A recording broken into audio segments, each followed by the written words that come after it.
Good morning, everyone, and welcome to a Price Formation Enhancements Fast Start Pricing Working Group. My name is Brenda Marquez. On behalf of the Stakeholder Affairs, we welcome you to our meeting. Today, January 16th, we'll be discussing a few agenda topics, but before we get started, this call is being recorded for informational and community purposes only. Any related transcriptions should not be reprinted without the ISO's permission. As well, we have this meeting structured to stimulate dialogue and engage different perspectives, so we definitely encourage questions within this WebEx, as well as verbal questions throughout the chat during the call.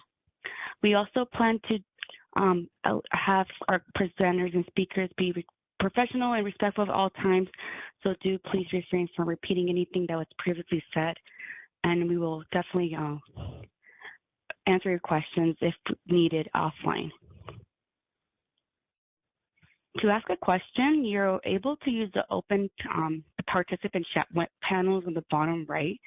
You'll be able to log in and use the raise hand icon and look on the bottom screen. Those who are on the WebEx will have that availability to raise their hand. Also, those who are just dialed in through your mobile device, just dialed into phone line, you'll use *3. Make sure if you do have any questions, feel free to send them over the chat. We'll kind of monitor that as well. And also, if you do have a question and you're asking that, please say your first name and then your last name and affiliation before speaking. It allows us to know who's speaking. And then also our event producer, Stacy, so she'll be helping us today in terms of the technical aspect of this meeting.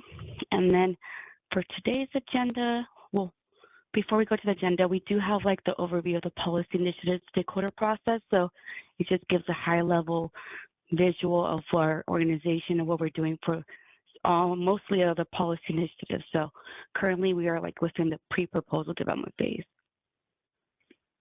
In today's agenda, we plan to kick things off a little bit. We have a few speakers here today from PJM, and also we do have Kaiso here representing a few just supporting here our speakers. We'll be adding a few attendees as we go along. I know we have some that are being added. And then we also have Mike Hollider from Atlantic Economics here also to provide support. He was here for one of our previous meetings last month. And also we want to introduce definitely Vijay Shah, who's the lead engineer, real-time market operations. We have Catherine Tyler, who's also for PGM for the Monitoring and Analytics LLC. And also we have Kayur Patel, who's also from PGM. So we'll get them introduced pretty soon with their topics and presentations. We do plan to do like a 10-minute break, so we'll manage our questions throughout those presentations and as well keep the dialogue going. But at this time, we'll kind of get ready for this meeting and make sure we don't have any questions now, but I'll have us go ahead and kick things off and go to our slide for VJ. And I believe VJ can go ahead and start doing his, if you can go ahead, VJ, we can hear you. All right, just a sound check, video check. You can hear me. Perfect. And see me? Yes. All right. Good afternoon, good morning for you guys on the West Coast. Good afternoon here on the East Coast. My name is Vijay Shah. I am a lead engineer here in the Real-Time Market Operations Department at PJM. I'm probably going to turn off the audio just for audio quality and make sure that I don't have any hiccups with the computer and anything like that. So I'll pop back up for questions and things like that throughout the presentation. Just to provide a little bit of a background, so I'm here to provide an education on PJM's implementation of fast start pricing. It was something that it was a couple of years worth of effort, and I'll walk through, if we could actually go to the next slide. I'll walk through sort of the timeline and a lot of the back and forth that happened throughout fast start implementation and just our findings and things like that. So feel free to stop me if you have any questions or anything like that, and happy to address them as we go through it. So thanks again for having me, and look forward to this. So the fast start pricing, I guess the initial effort probably started as a NOPR back in 2017, I want to say. Then finally, FERC issued an order in April of 19, as you know, our PJM's fast start concepts are unjust and unreasonable, and they asked us to investigate it. So going through that as like our first stake in the ground, PJM subsequently filed its first original compliance filing, and that occurred in August of 2019. So it's been a few years since we've had this in place. So with that, FERC actually gave us a deficiency notice or compliance obligation in December of 2020. There was a couple of things in that one where the order was actually held in abeyance for us to work out our 5-minute dispatch and pricing algorithms and things like that for our RT-SCED dispatch model. There was also a few other items as far as, you know, day commitment costs and fast start offer verification. So a couple of additional things that FERC asked us to work through in addition to other items that needed to be addressed as part of the fast start in order for fast start to, for FERC to rule on fast start. So PJM then subsequently filed its compliance filing again in February of 2021. And then we got an order in May of 2021, and then finally we went live September 1st of 2021. So just a brief overview of the timeline. Next slide, please. Slide 3, there we go. All right, so just to highlight what all different things that changed within fast start, FERC asked us to implement a separate dispatch run and pricing run in both the day ahead and real-time markets. We considered fast start resource, FERC, as part of the compliance filing, the fast start resource are considered anything with a startup total time to start of 1 hour or less, and then additionally 1 hour or less of min run time. There's this concept of an amortized startup and no load cost, which is going to be used in the effective offer. PJM, certainly we are using integer relaxation, so we'll certainly talk about that in the slides as well, and what integer relaxation means and how we went about it. Another concept that we had to do as part of the fast start pricing was validate composite offers over $1,000. So as part of Order 831, we have to validate all offers above 1,000, incremental offers above $1,000. However, with fast start, this new concept of the composite offer was created, and then those offers now also had to be validated for if they're over $1,000. And then finally, there was two, I guess, settlement issues. One, I guess more directly related to fast start pricing was the use of lost opportunity costs to ensure that they're following our dispatch signal and not the pricing, not chasing LMPs. So just what the LLC costs are and making sure resources are compensated properly for that. And then finally, there was an issue regarding double payment stemming from the implementation between day ahead and real-time markets. That was also corrected as part of the fast start pricing. The slides are pretty much laid out in the same fashion, so we'll hit each of these topics as I go through my deck. All right, next slide, please. So the first concept is really the dispatch run and pricing run. So fast start pricing allows quick start resources the ability to set price, which improves performance incentives during tight system conditions through transparent price signals. So our dispatch run is really what we call our RT-SCED, is where that occurs. It is used to dispatch resources on a look-ahead basis. There's really not much changes that happen in our dispatch run. It uses the bid-in parameters that are submitted through our markets gateway system, and as market participants submit that. And then that is what calculates the desired base points that are sent out to resources and where we expect them to be in the target time. Most of the changes that we did for fast start were in the pricing run, which was what we call our LPC system, or where our prices are produced. So what we added to the pricing run now is taking the dispatch run as its case and then modifying the resources parameters using integer relaxation. Additionally, we amortize the startup and no load cost and add that to the eligible fast start resources. And then finally, we calculate the LMPs that are generated from the pricing run are used for market settlement. So, just as a heads up that PJM uses a concept of where the dispatch run megawatts are multiplied by the pricing run prices in order for balancing settlement. And that happens in both day ahead and in real time. All right, so this was a big change from our previous market implementation where dispatch and pricing run were the same and had been the same for a long time before fast start pricing occurred. All right, next slide, please. All right, so to walk a little bit more through the fast start pricing details, the pricing run is calculated via subsequent optimization using the same inputs as the dispatch run, but like I said, it performs integer relaxation on eligible fast start resources, and then the additional amortized startup and no load costs are included for those resources. We allow constraints to be, the constraints that are active in the dispatch run are allowed to be active in the pricing run.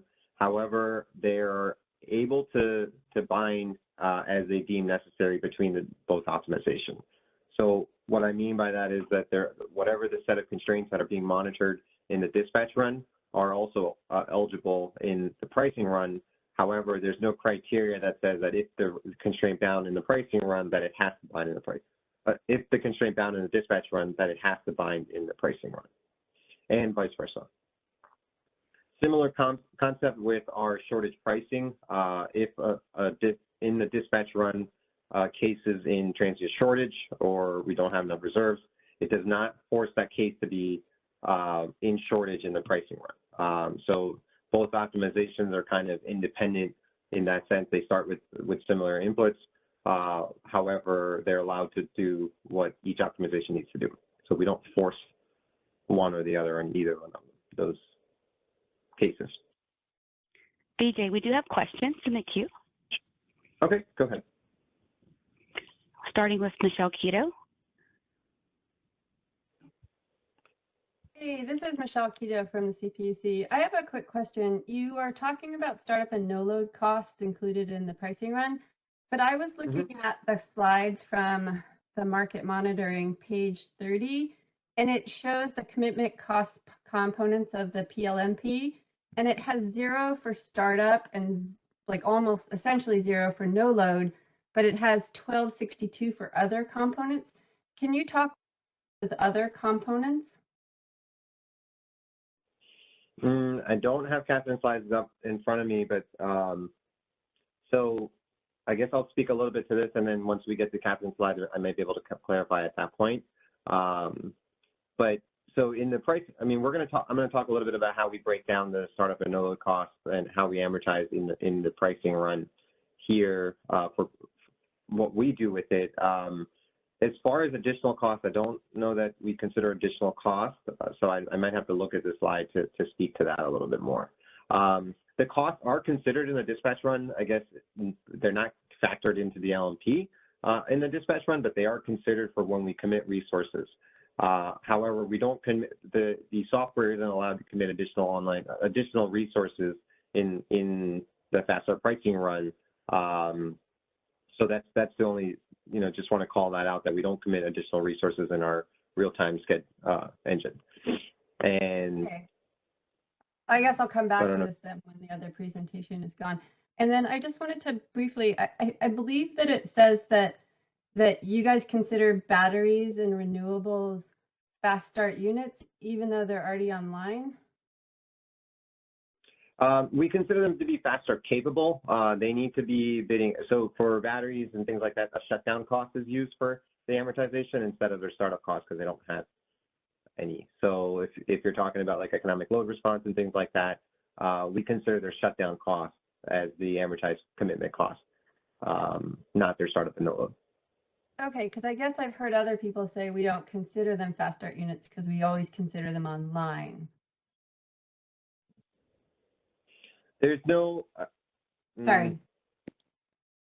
Okay. Okay. Yeah, I just confirming that you guys consider them fast start units then. Thanks. In an upcoming slide, I'm going to talk about what fast start capable means versus eligible, and maybe we can come back to that at that point. So Okay. Thank you. Yeah, no problem.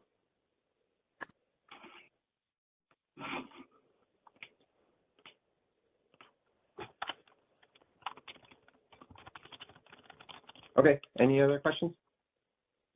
No, Vijay, that's all. Thank you. Okay, thanks. All right. We'll go to slide 6, please. Okay, so let's get into the guts of integer relaxation. Really, PJM uses the concept of integer relaxation in fast start pricing to determine the commitment status of a particular resource. And so in the dispatch run, like I said, so the commitment variable is pretty binary. It's either online or offline. And so it's 0 or 1. However, in the pricing run, we allow that commitment variable to fluctuate between 0 and 1. And it's really based on the integer relaxation calculation to determine where that commitment variable would be. So I have a pretty high level example here that let's just say that you have a 100 megawatt block loaded or inflexible resource, fast start resource that's committed with a variable of 0.5 in the pricing run. So what that indicates to the engine is that 50% of that resource's output is needed. And then so if the commitment variable is 7.75, then that means that 75% of the output was needed. So if we allow the resource to say that if you're a block loaded resource, traditionally, right, your min and your max are 100 megawatts. However, in the pricing run, we're saying that we're allowing that resource to look more flexible so that it has the capability or the eligibility to set price. And in order to compute that flexibility, we're determining it based on the integer relaxation. So in the next slide, I just talk about some of the benefits of integer relaxation versus, relaxing the economic min. So we kind of went through a lot to determine which way was the best way for us to implement it at that time. So integer relaxation automatically incorporates the commitment cost, startup and no load, into the clearing prices. If we went with the economic minimum relaxation, you'd have to do additional administrative things to consider those costs. That just, it added more administrative burden on the software and optimization that we didn't want to do at that time.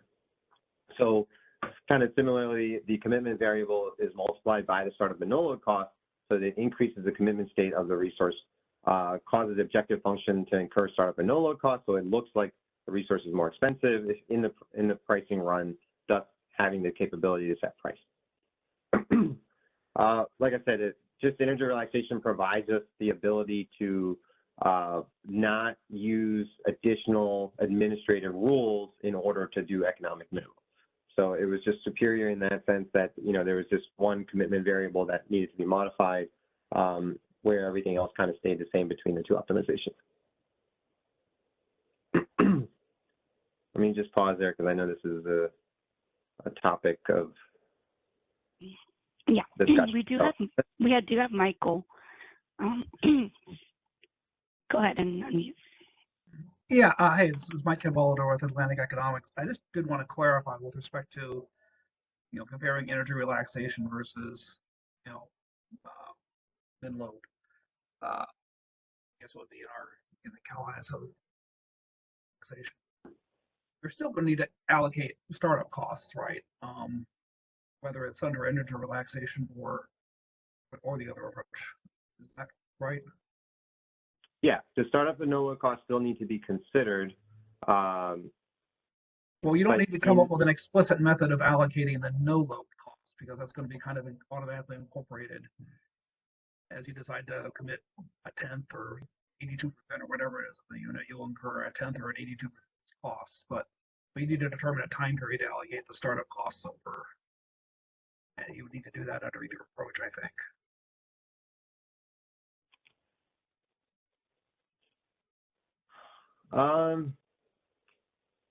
don't know if there was a question in there. So we amortize.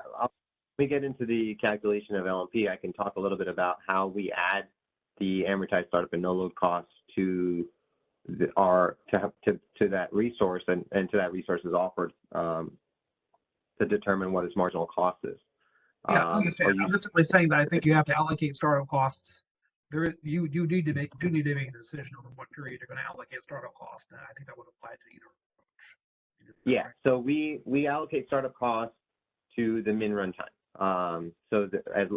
In order for until the resource meets its min runtime, the amortized startup cost is added to that.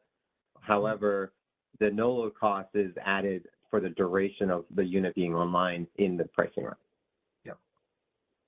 Vijay? Yeah, go for it. Yeah, it's Kevin Patel from PJM. So yeah, Michael, you are right that no load cost occurs every hour. So no load cost will naturally be included into the cost. But startup cost, it depends upon the unit's minimum runtime, how you distribute it. So you are right that even though if you don't do the integer relaxation method, or integer relaxation method, you have to determine at what point or what portion of the startup cost you are going to consider under which interval. So yes, you are right that determination needs to be made. And to be fact, in PJM's original implementation, because I think Vijay already got that originally PJM filed the fast start eligible resources as a 2-hour startup and notification time and 2-hour minimum runtime. So our software is generically implemented where we have only just 2 parameters, where we can change simply the 2 parameters in order to make the pool of the eligible faster resources flexible. So our software does consider how to distribute the startup cost over its minimum runtime. But you are right. Yeah, it needs to be determined. How you want to distribute startup cost, no matter which method you would use for the fast start pricing. Does that help? Yes, thanks.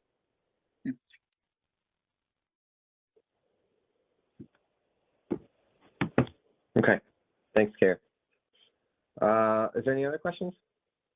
Yes, we do have Alva from PG&E. Good morning. Can you hear me? Yes, we can. This is Alva Svoboda from PG&E. I'm just to check on my understanding. So in the pricing run, you've done this integer relaxation to create an LP, right? And is it the case that a given unit will only be involved in setting the LMP if its integer value, the value of the integer, the relaxed integer variable, is less than 1? No, it's any person. Vijay, do you want me to take it? Yeah. So yeah, that's fine. As long as the commitment variable is between 0 and 1, whatever is startup and no load cost will be part of the LMP. Otherwise, it won't if it has 2 extreme endpoints. Thank you, Kira. That was what so basically the startup and no load come into the setting of the price as long as the LP sees the unit as not being fully needed in its commitment. Okay, That is thank correct. you. Yes. Thank you.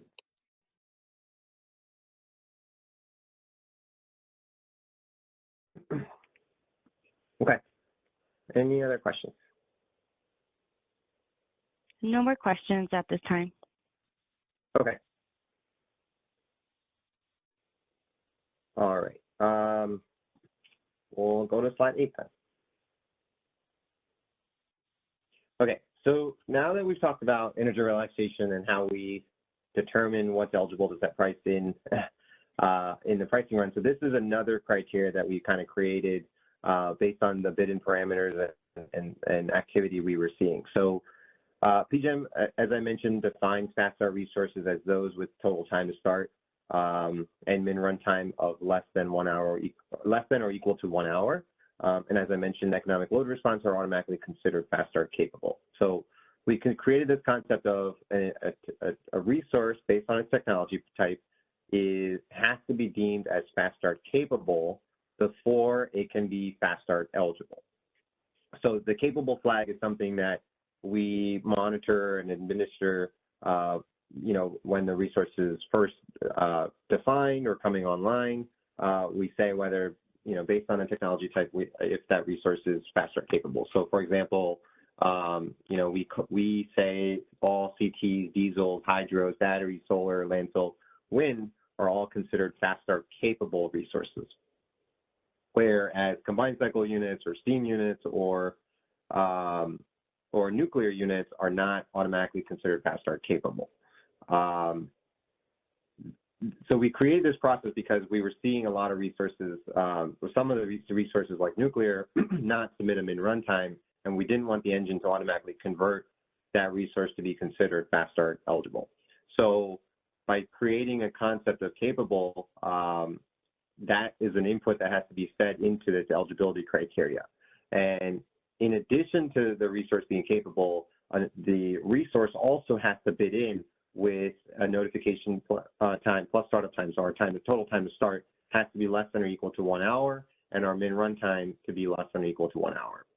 So for example, if you have a CT that is deemed fast start capable, but it bids in with a total time to start of, let's just say, 2 hours and a min run time of 2 hours, then that resource would not be considered fast start eligible and eligible to set price in the pricing run.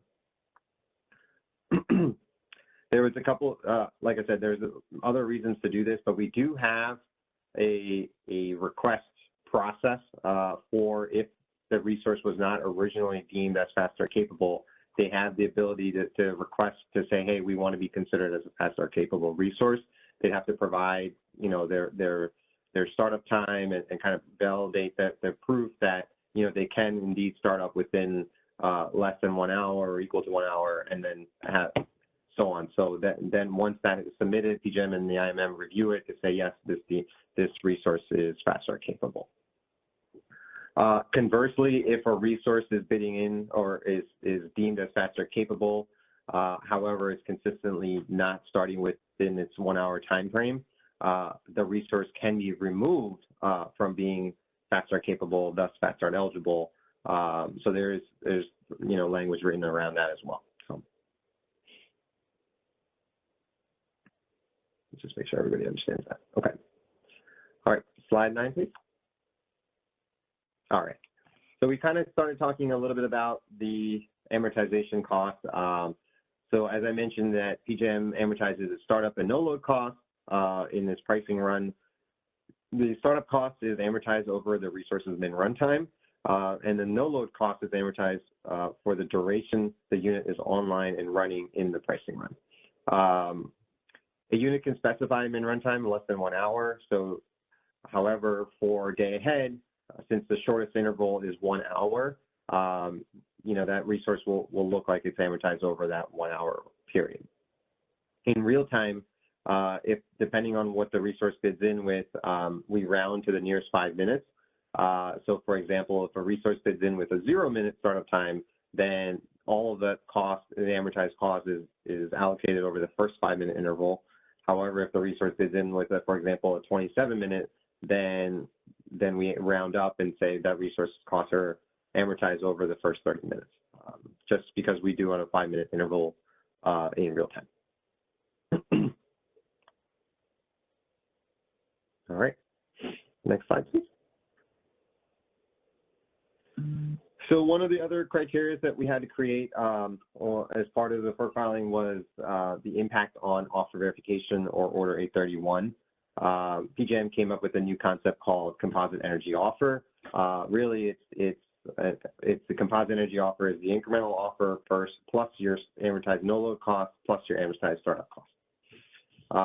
And any resource, the generation resource and economic load response, if their composite energy offer is above $1,000 per megawatt hour, then they're subject to offer verification. What that means is that PJM has to validate their offer above $1,000 per megawatt hour before it can be eligible to set price. For fast start, for offer verification purposes, and price, we always consider the resources startup and no load cost. So even if the resources has met its min runtime, we're going to consider that in its composite energy offer. We do this through several different ways. So if you go to slide 11, I'll talk a little bit about some of the mechanisms through how we adjust these offers to if they're valid, startup and no load costs are not validated appropriately. So if we go to slide 11. Okay, so I kind of just talked about this, the composite energy offers. It's the incremental offer plus no load divided by the resources economic max, and startup costs divided by the resources economic max times the min runtime. So for offer verification purposes, we consider the resources offer at economic max to determine whether that resources offer is above $1,000 per megawatt hour or not. And depending on if that resources offer is above $1,000, we validate the startup costs and no load costs against predefined formulas that we have. Now, if any of those formulas are not validated or passed, then we go through this 4-level process here to determine what costs need to be rounded up in order for that resources offer to be at least capped at the $1,000 megawatt hour. So FERC initially, we had initially filed to say we would remove any costs that were not part of the that were not validated as part of the composite offer. However, that led to the composite offer being capped. That could lead the composite offer to be capped at lower than the $1,000 per megawatt hour threshold. So, that was part of the compliance obligation where we had to say, okay, well, we're going to have to add additional costs, even if they're not validated, to ensure that the offer is capped at $1,000 per megawatt hour.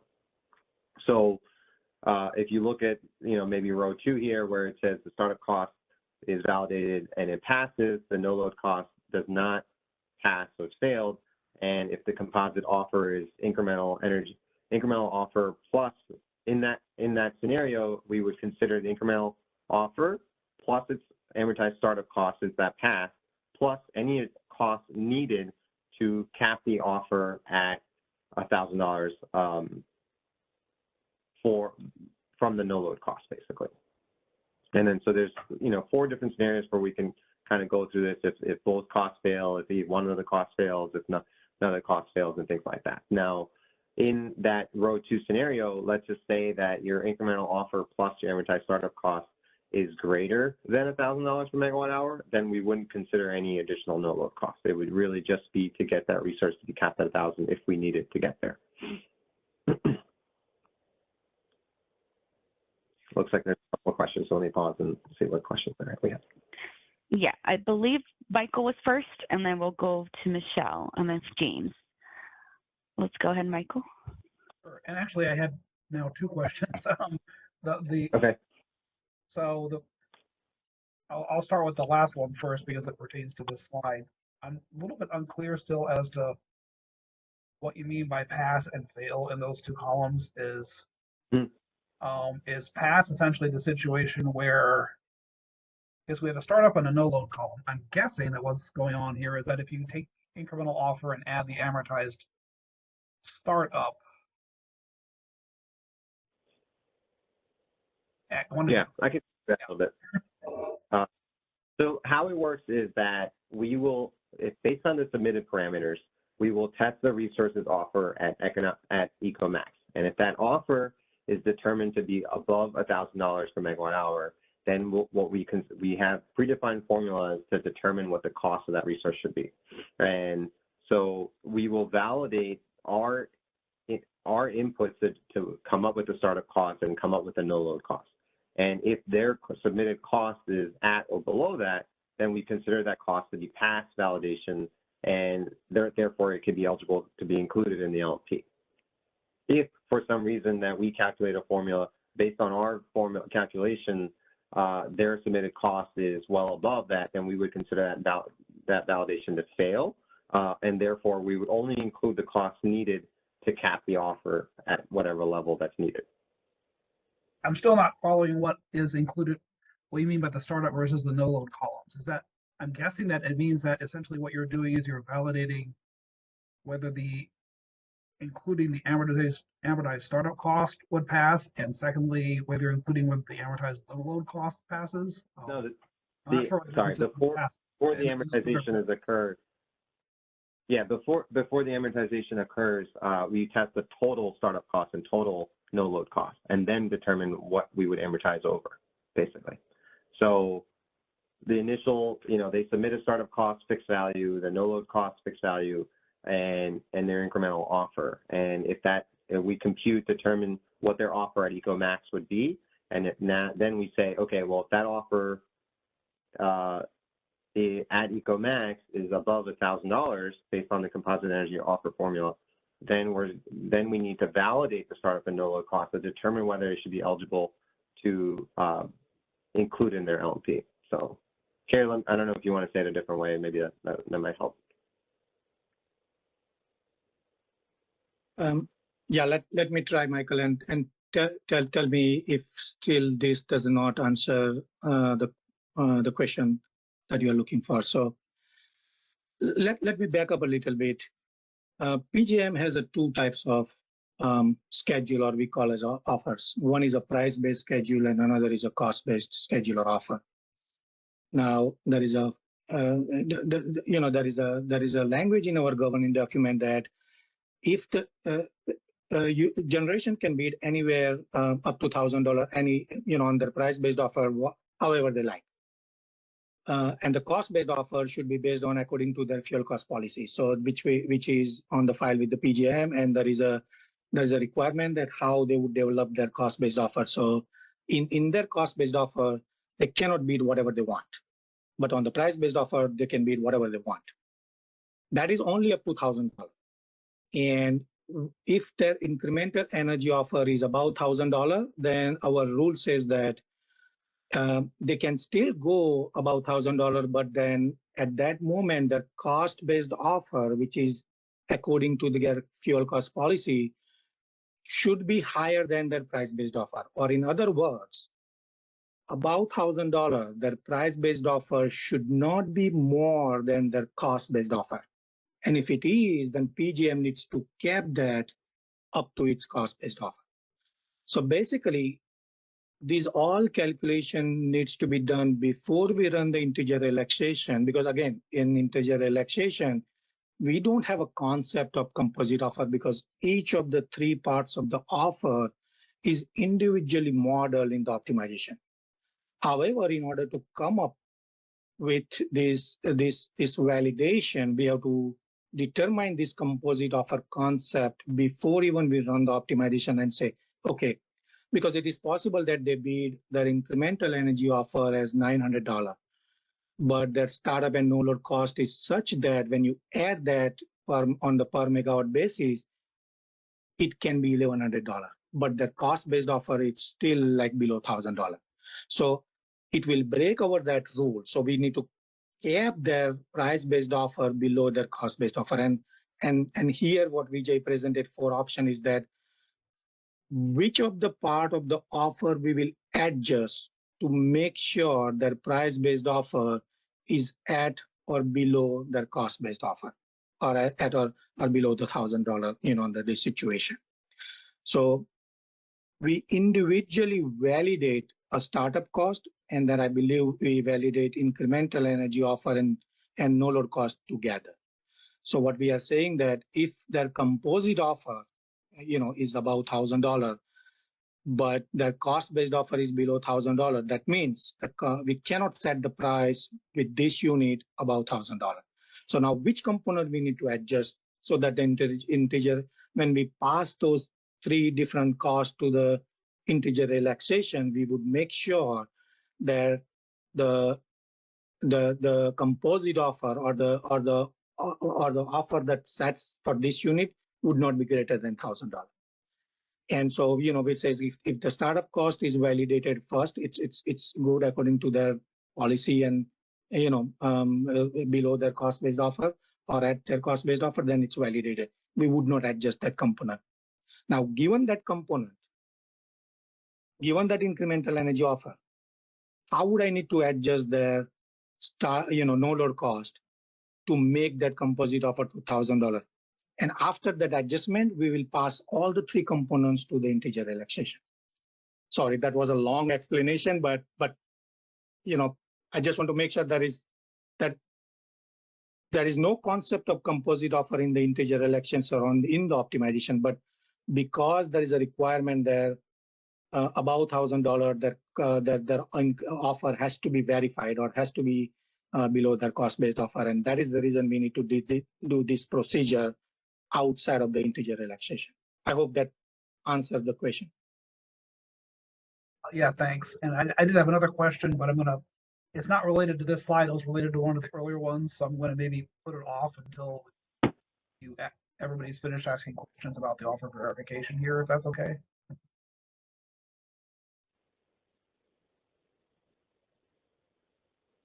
Sure. Is there any other questions on this slide?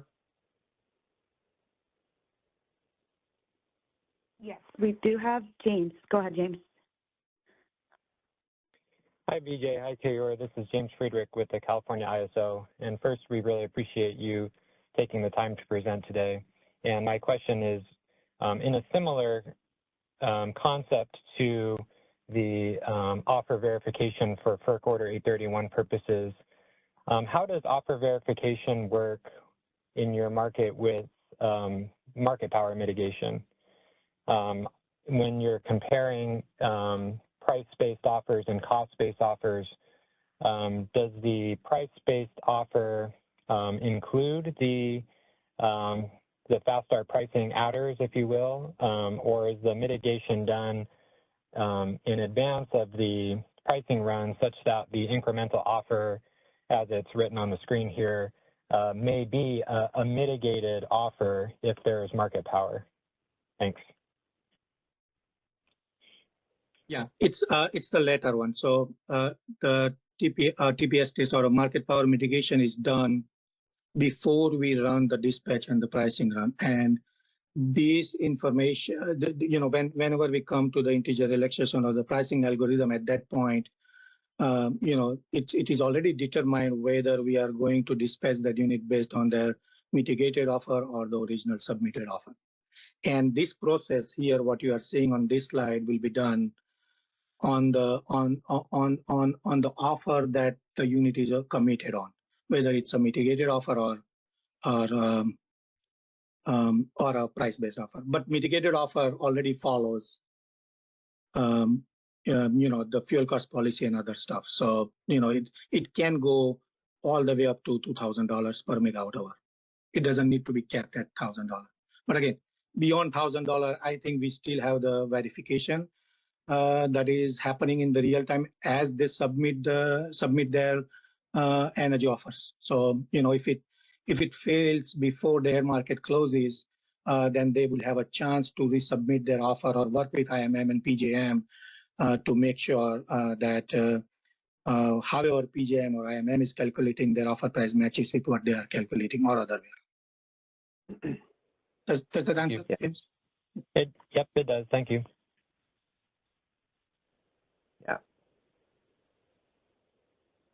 Yeah, we have a whole separate, I guess, process for, validating its incremental offer in general.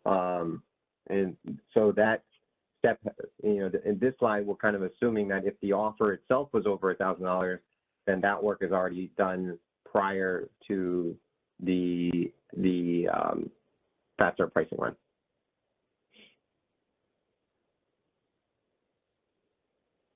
Okay, looks like there's a couple more questions. We do have Michelle. She's in queue. Let's go ahead. Hey, Michelle Keto from the CPUC. So maybe this is related to what we were just talking about, but is the incremental offer either their price or their default energy bid?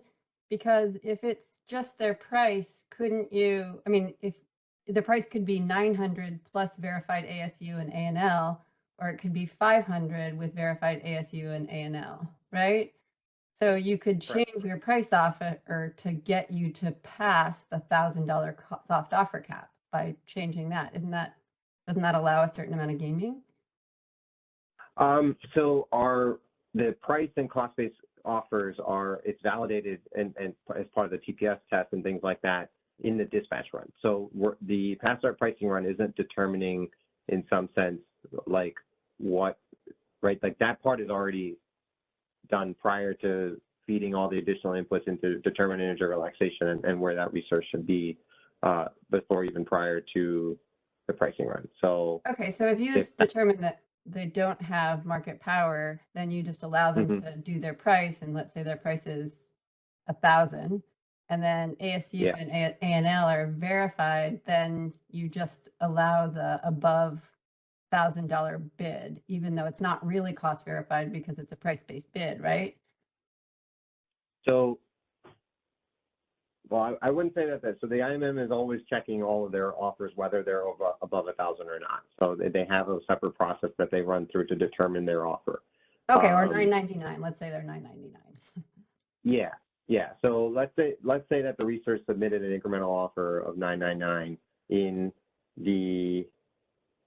Let me see if Karen wants to take it, and then I'll add in if I wanted it. So go ahead, Karen. This is Guru Patel from PGM. Let me first make sure the question. So you are saying that startup cost and no load cost is already verified, and their incremental energy offer on their price-based offer is $500. But when you add the startup, right? Yeah, $9.99. Yeah, okay, $9.99. Yeah, and the startup and no load cost. When you consider the startup and no load cost amortized over economic, that brings them about $1,000. But under that situation, we will compare against. Remember, I told you the rule that if the offer is about $1,000, then it has to be verified, and at the same time, it has to be lower than or equals to their cost-based offer. So yeah, under but this scenario, yeah. So under this scenario, if their cost-based offer is, say, let's say below $1,000, right?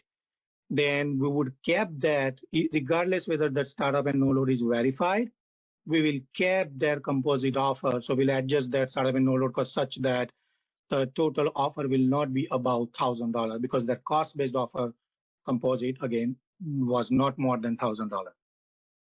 Does that help? So, okay, I guess if you had another column here saying that you verified their incremental offer, then I guess that would make sense to me, but I wasn't seeing that.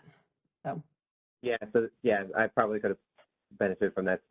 But right, the assumption here is in the pricing run, the incremental offer has already been validated, and then you're doing an additional validation on the startup and no load cost because now we're considering a composite offer, or those three variables basically, instead of just the one variable, which is the incremental offer in the dispatch run. Okay, so on that very top one, if they failed if their incremental offer wasn't cost-based and it was $9.99, they would fail and you would adjust them to $1,000.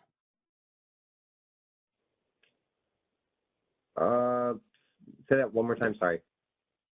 Okay, so on the first one, let's say that I guess when you're trying to figure out whether you sort of mitigate them to $1,000, do you consider their price bid or do you consider their sort of mitigated bid? So let's say their mitigated bid is 500, but their price bid is 999, but you verified startup and no load. Do they fail or do they pass?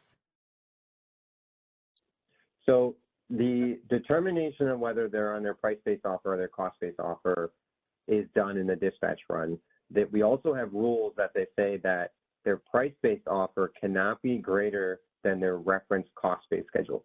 So what that means is that their cost for price-based, right, their no load, so that scenario basically can't happen because if their composite offer is over 1,000, then it has to be less than or equal to their, if their price-based composite offer has to be less than or equal to their composite price cost-based offer. Okay, I don't think I'm totally following this, but maybe I'll just. This is Guru Patel from PGM. Let me try in a different way and let me know whether you understood that or not. So incremental energy offer is verified before day-ahead market bidding closes. So that incremental energy offer market participants are allowed to submit the incremental energy offer all the way up to $1,000 without verification, right? Right. It only needs to be verified if they submit about $1,000, and then at that point, our market gateway system, which is a bidding system, we'd validate against their cost-based energy offer, incremental, again, cost-based incremental energy offer, and it would not allow to submit more than their cost-based incremental energy offer. So that's a one piece. Startup. Okay. Yeah, go ahead. Yeah. Startup cost is also verified separately. Now, this is happening before the day-ahead market bidding closes. Now, based on that bidding, whether the startup submission is passed or failed, that is determined before the day-ahead market bidding closes. Now, again, these flags, whether the passed or fail, so incremental energy offer is already verified. Now, startup and no load, whether it's pass or fail, that flag is only passed to the engine in real-time scared for the pricing run to determine whether the composite offer is above $1,000 or not. Because Okay, again, so, yeah. So let's say the reference price is 500, the bid price Okay. is 999, the Correct. startup is 250, the no load is 250. So Correct. with the reference price, it's $1,000 bid, but with the bid, the 999, it becomes 1,400. I'm trying to understand what happens under that circumstance. Correct. Under that situation, both startup and no load will fail because it's about $1,000, while their cost-based offer is not about $1,000, right? Okay. And our price cap is $1,000. Yes. So in this situation, both these flags will be set to the sent to the engine, and then engine will determine based on those two fail. My incremental energy offer is $500. Now, which one should I adjust to make the composite offer to be $1,000? Okay, so but my basic understanding is when you're doing this calculation for cost verified bids, you're actually using their reference level, not their bid price. That's what I'm understanding. That is correct. Yes. Okay, thanks. And this is just to determine in the in the pricing run which component engine needs to adjust such that the composite offer is not going above where it should be. Got that. Because we are modeling the three components separately. That is the reason we need to adjust. Yeah, I got that. Okay, thanks. Yeah, I mean, I think it's just the protection to say that if the offer is not validated, that we can't allow it to go above $1,000. So even though the composite offer is a total of the three, right? We have to individually validate those three to kind of let the engine know to say, okay, only go up to 1,000 with it. And I think that's what we're trying to say.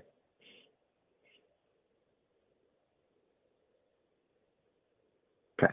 This is James from the California ISO, and I just want to point out to our stakeholder group that we will have set aside some time in future discussions to talk about the interactions between fast start pricing implementation and FERC Order 831,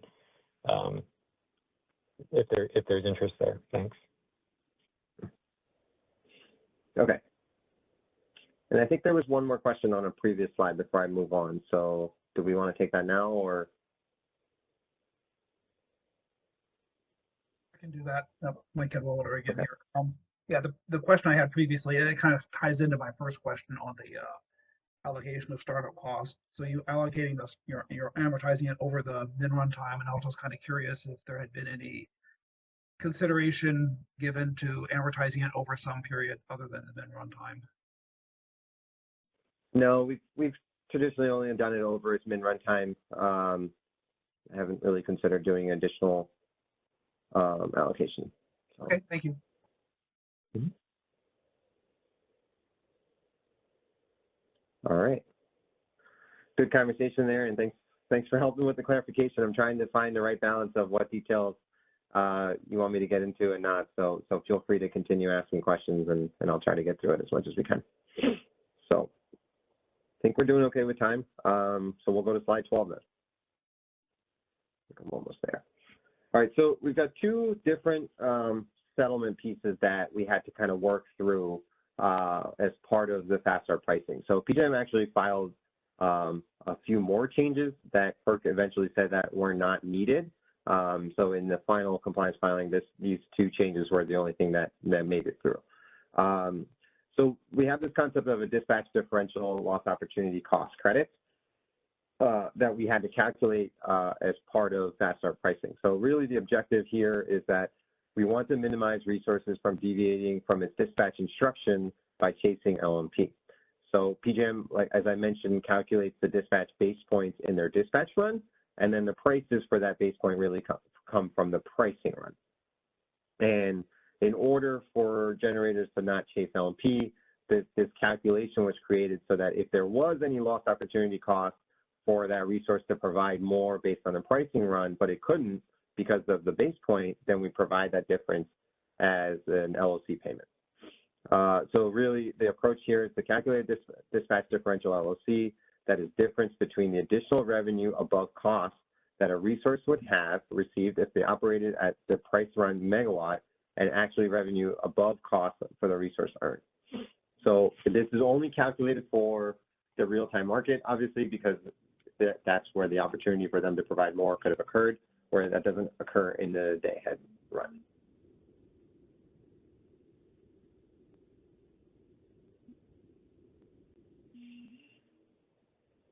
Go ahead, Michelle.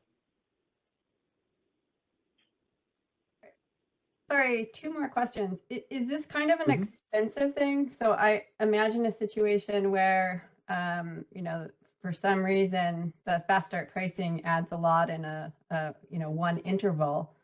Are you ending up paying people not to produce just because they could have, but they didn't? So you're not really paying for anything, right? And can that get expensive? Has it gotten expensive? That's my first question. No, I would say the impact hasn't been large at all. We do post this information on our data miner website, so no, I don't think that it stands out like as a very expensive payment at all. Okay, and then my other question is, do you guys allow multi-stage generators to count as fast start, and why or why not? Help me understand, what do you mean? So the term multi-stage generator is a combined cycle. I'm not sure if PJM market model has a unique combined cycle where you have multiple configurations on a combined cycle unit to cycle through. No, we do not predefine combined cycle units as fast start capable, so therefore they're not eligible for fast start pricing. Okay, thank you. And yes, combined cycle modeling is certainly a topic of discussion in our stakeholder groups as well. I do want to add, Vijay, if I could, some context there that your response to say that combined cycle units are not fast start capable on PJM is the context in the California ISO is going to be a little bit different because the California ISO market model has what Michelle referred to as multi-stage generator model that discretely models different configurations of a combined cycle unit with an established transition time in between. Right. And so part of the discussion in the working group for fast start pricing has been whether or not transitions between combined cycle configurations would count as a start, like a fast start, such that you would apply fast start pricing in between configurations. So just want to make sure everyone is aware the context is a little bit different. Yeah, I agree with that. So as I mentioned in the capability process, that we do have the ability, if these resources wanted to somehow prove that they could start within the next time and it's you know, they've separated themselves out or anything like that, then, you know, that's something that we would take under consideration. We'd review it with the IMM and internally whether before we determine that resource may be capable of. But by generic terms, I'd say that we don't have any combined cycles that are fast start eligible or capable.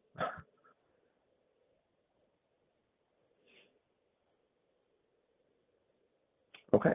I think Catherine's going to talk a little bit more about dispatch differential LLC as well. But like I said, this is something that's posted. We're pretty transparent with it, and we haven't seen like anything concerning as far as the amount of payments go with this.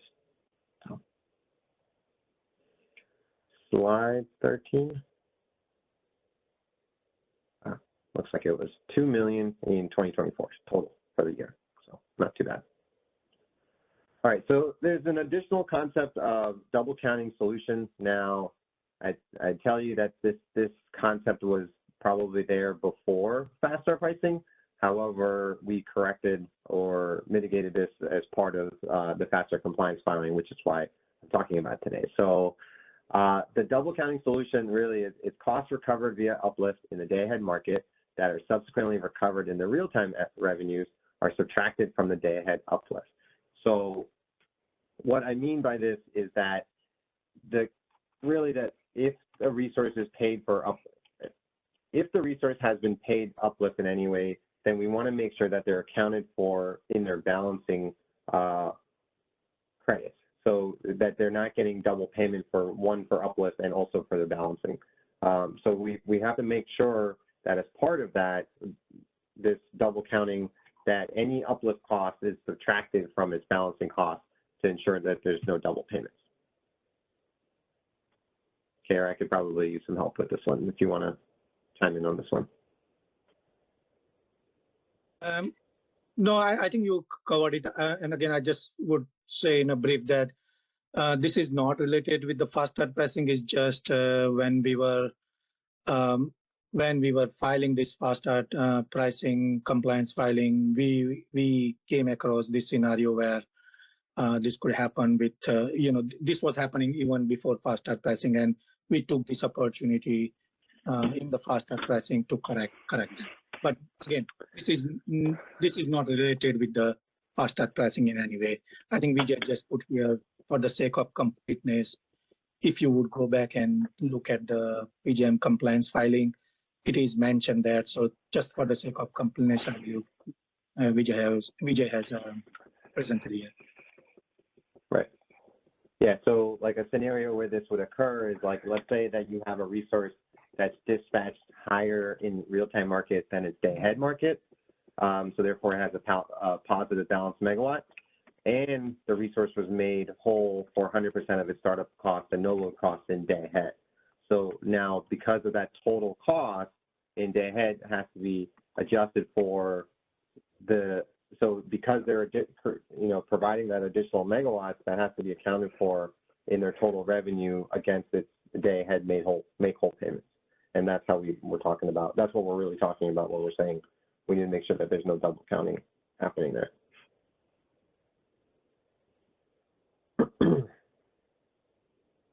All right. Next slide. I think we're right about at the end here with my presentation. So just some observations with Fast Start and kind of over the last couple of years, what we've seen. The initial couple of years that went into the compliance filing and the multiple compliance filing, certainly there was a lot of back and forth with FERC of what we could implement, what we were considering implementing. So just the level of detail that we had to go through back and forth with FERC and where we landed. There's certainly a lot of growing pains that went in with it. So there was a compliance obligation. There was the concept of an order that was held in abeyance because we were resolving our 5-minute dispatcher pricing at the similar times. We had additional settlement rules that we had proposed that FERC eventually said we don't need them. So that's why we scaled it down to just the 2 that I talked about. And then, the lengthy conversation we had about offer verification and how we go about doing that. So we had initially proposed just saying, okay, well, if any cost that's not validated, we would exclude it. But FERC actually said, no, you still need to cap the offer at $1,000. And that's how we came up with this concept of, past validation and when costs are included, when they're not included, and things like that. I know Catherine's going to talk a lot about pricing of fast start resources and things like that, but I guess from PJM perspective, the impact on pricing, even with fast start pricing, has been minimal. And one potential reason for that is the eligibility criteria. So PJM originally filed to say that fast start resources should be anything with a total time to start of 2 hours or less, and a min run time of 2 hours or less. FERC eventually ruled on that to say that no, we would consider fast start resources with that are 1 hour or less. That shrunk the amount of megawatts that could impact the fast start pricing. And there was another, I guess, criteria that FERC eventually ruled to say no on. PJM initially filed to say that in any resource that was committed in day ahead would not be eligible for fast start pricing in the real-time market. However, FERC then came back and said that, you know, fast start resources can be independent in both markets. So the commitment from day ahead into real time does not impact the fast start eligibility criteria. And then finally, the learning curve with the concept of dispatch run and pricing run. You know, I'd say that we still get questions today of, hey, why didn't my unit get dispatched? I'm seeing this price versus that price. Why did my inks or decks not get cleared? You know, so there's certainly a learning curve, both internally and externally. You know, our review of the day ahead case approval had to account for all of this pricing and additional pricing that we're creating. And then similarly, our verification process for our own price verification process in real time, that where we validate the previous day and things like that that are sent to settlements also had to be accounted or adjusted for what fast start pricing is, validating to make sure that the price differences make sense, where are the spikes, what things like that. So that's, you know, just an observation of both internally there was a learning curve and externally, rightfully so. It's a big change that went through. So just understanding what is different and why and how. So I think that is my last slide. If you go to slide 15. Yeah. Feel free to contact me if you guys have additional questions. I'll pause now, see if there's any additional questions actually. We do have one from Michelle. Let's go ahead and take her question. Hey, this is Michelle from the CPUC. I don't know if PJM has bids at their border, but if they do, can they get the LOC payments? You know, for example, we would have provided more had we seen the pricing run, for example?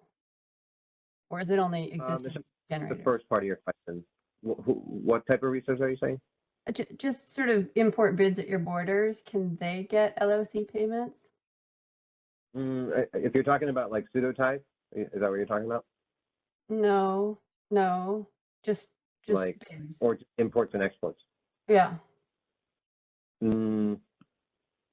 No, I don't want. I want to say no. Okay, I don't know if you know off the top of your head, but Yeah, Michelle. Yes, they are not eligible. It's only PJM internal units are eligible for that LOC.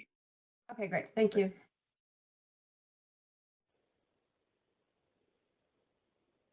All right. Any other questions? This is James. I'd just like to pause again to thank you both for providing this material. And we really appreciate your time and effort in helping our working group understand the PJM implementation of fast start pricing. So we'll give you a virtual round of applause. And if you're available to stick around for the Market Monitor's presentation, that would be helpful in case there are questions that that come up that you may be wanting to respond to. But if you have to drop off, we understand. No, I'll be around, so I'll stick around and see if there's any additional questions. So thanks for having me, and hopefully it was helpful.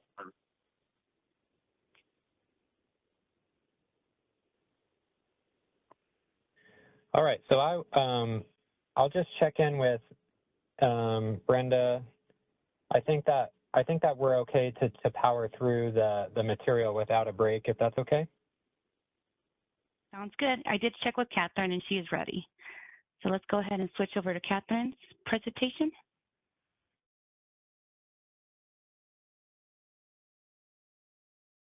Hi, everyone. I'm Catherine Tyler. I'm the Deputy Market Monitor for PJM at Monitoring Analytics. I'm an economist by training, and I have been in market monitoring since 2011 and at Monitoring Analytics working on PJM since 2016. So thanks for inviting me here today to talk about fast start pricing. I'm really glad Vijay and Kier gave you a good background explanation of how it's implemented in PJM. I'll focus more on discussion and evaluation and showing data on results from fast start pricing in PJM. The PJM IMM has opposed fast start pricing when it went in, and we largely share the same perspective as your very capable Department of Market Monitoring. I'm going to start my presentation with some theoretical background, try to move through some supply and demand graphs in maybe somewhat of a short amount of time, though I think it's really important to get this perspective because I did bring pretty much every table or graph that we put in our very thorough State of the Market reports that shows the effects of fast start pricing. So there's a lot of data to look at as well. So like Vijay, I'll camera off to use less bandwidth here and get started. All right. And please, again, I can take questions as we move along as well. Just let me know. I may lose sight of hands and chats. So just to start out, just really basic how markets work as a simple, microeconomic analysis.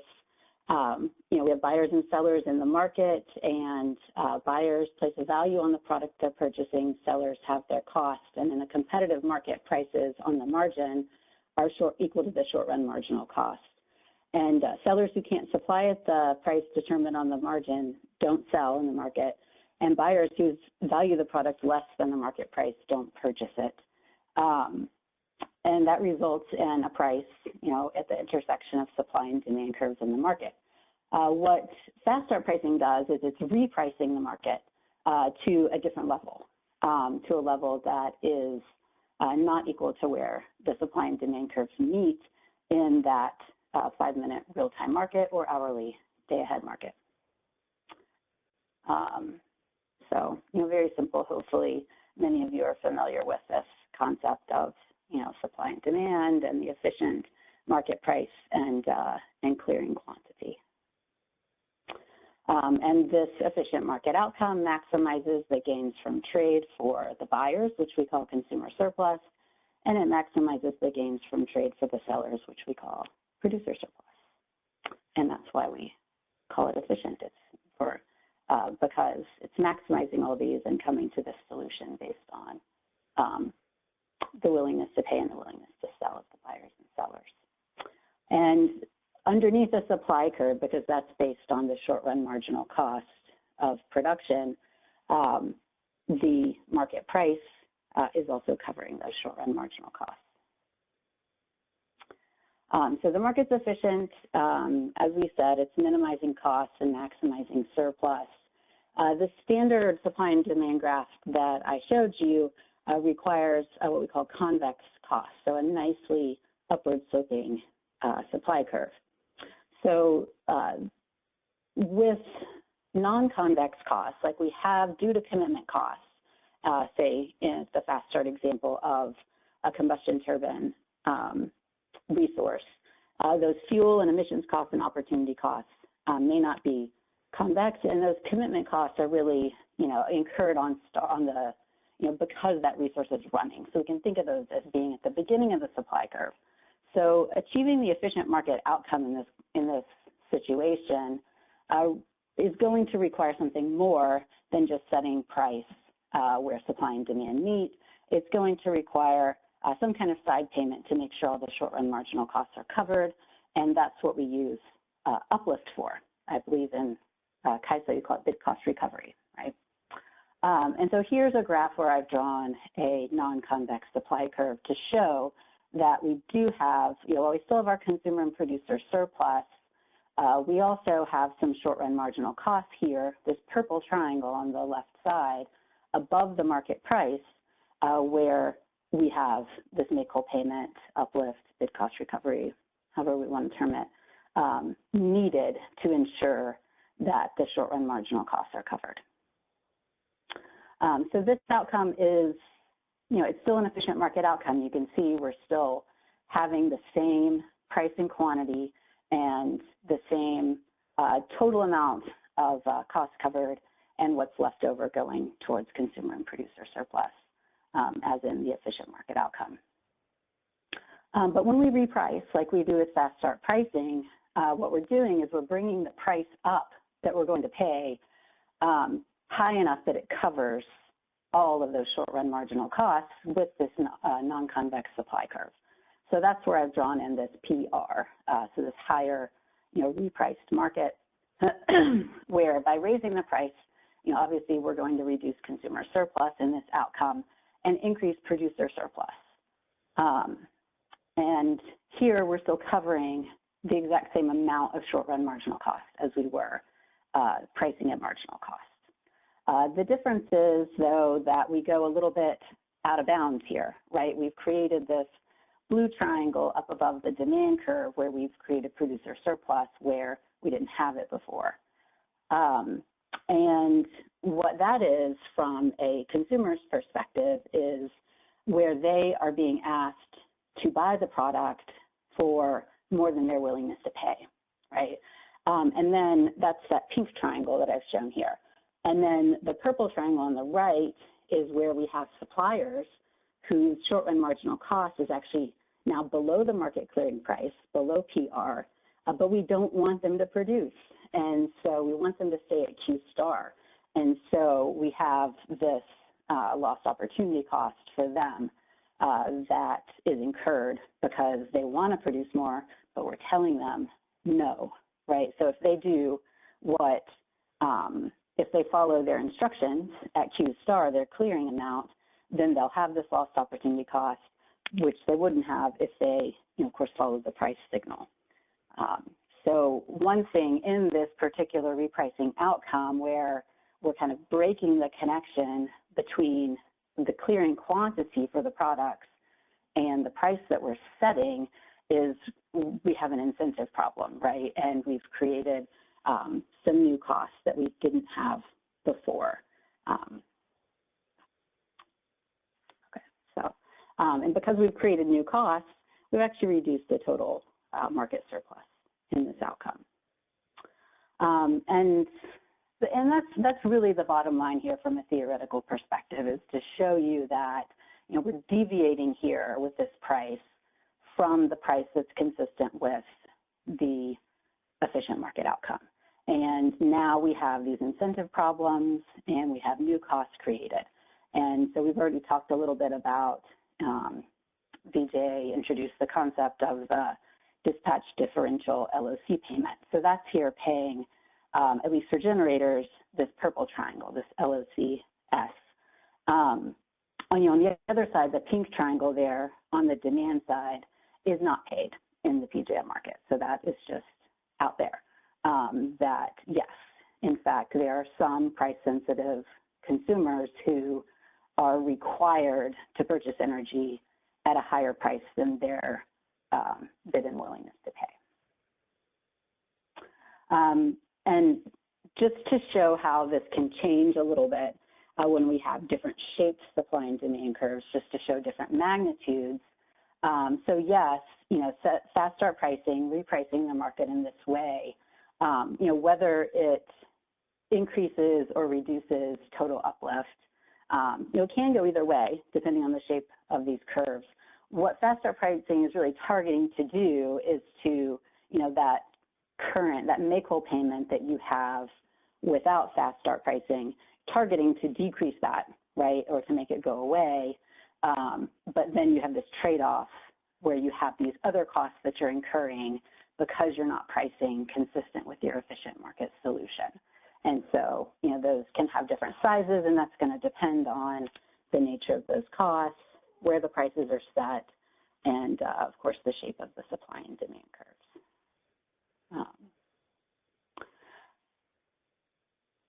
Let's see. So I think just a little summary here. The fast start pricing changes the price from the efficient level, and market participants will have an incentive to change their behavior due to setting this higher price. But the efficient market solution is for participants to follow the efficient market clearing in the short run, which is consistent with, the prices set at short and marginal cost. fast start pricing uses uplift to correct the incentive to deviate from the efficient market solution. But uplift payments don't provide the same quality signal for efficient behavior on the margin as prices do. You know, uplift payments come after the fact, prices come in real time. And as I think, you heard BJ mentioned, there's a learning curve. There's still, even after years of putting fast start pricing in place, there's sometimes confusion from market participants as to why the prices don't match up with what they are being asked to do and how they're clearing the market. So repricing in this way, fast start pricing presents a trade-off between reducing uplift and having efficient price signals, right? So the position, the PJM market monitor is that, we don't agree that this is worth the loss of efficient pricing to achieve these other goals, like the reduction in uplift. And I'll show you some data later to show you, what has happened since 2021 when fast start pricing went in, how has uplift changed in PJM, as well as prices and other things. So I think I saw something pop up in the chat, and I think this is a good point for a little discussion. Yeah. Thank you, Catherine. We do have a few hands, so let's go. I believe Callie Wells is first, so we'll take her first.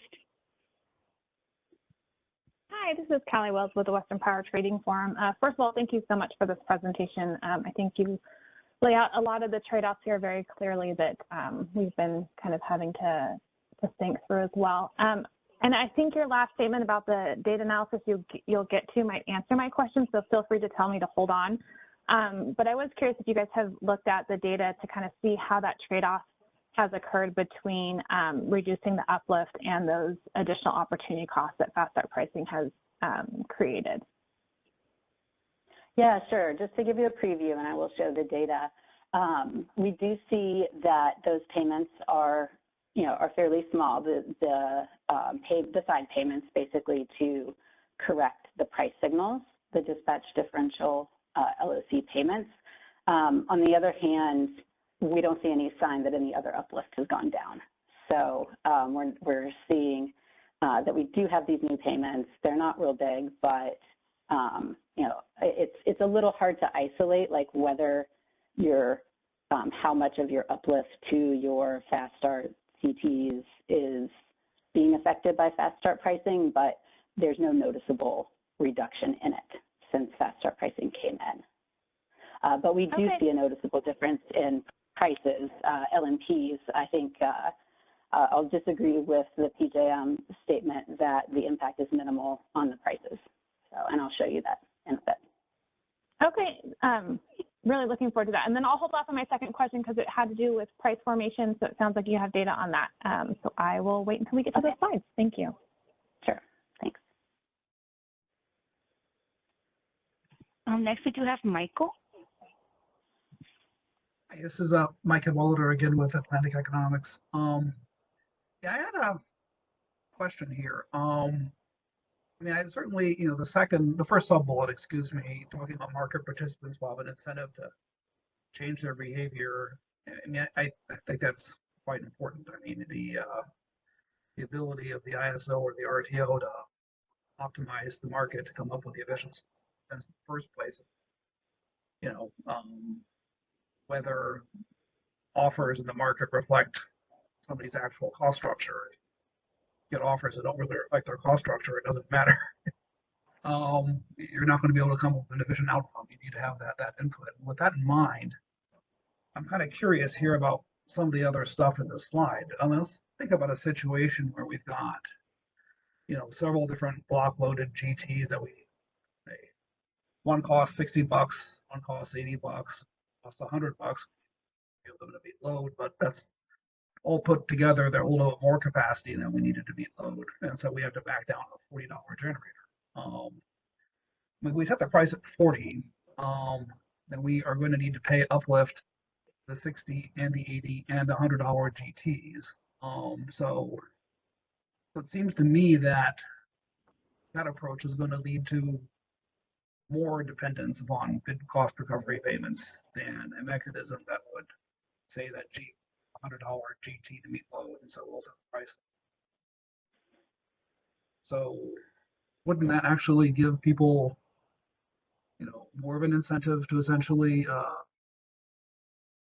it seems to be that in that situation, if you set the price at 40, the GTs would all have an incentive to essentially try to guess what the price is. They'd be able to say, gee, the $60 GT would be able to run even if it bid 100, would have gotten larger bid cost recovery payments and what happened. So it seems to me that's a situation where you're going to go ahead and get, because we have increased dependence on bid cost recovery payments, we're going to have increased incentive for people to essentially try to guess how high they can bid and still get to run and inflate their bid cost recovery accordingly.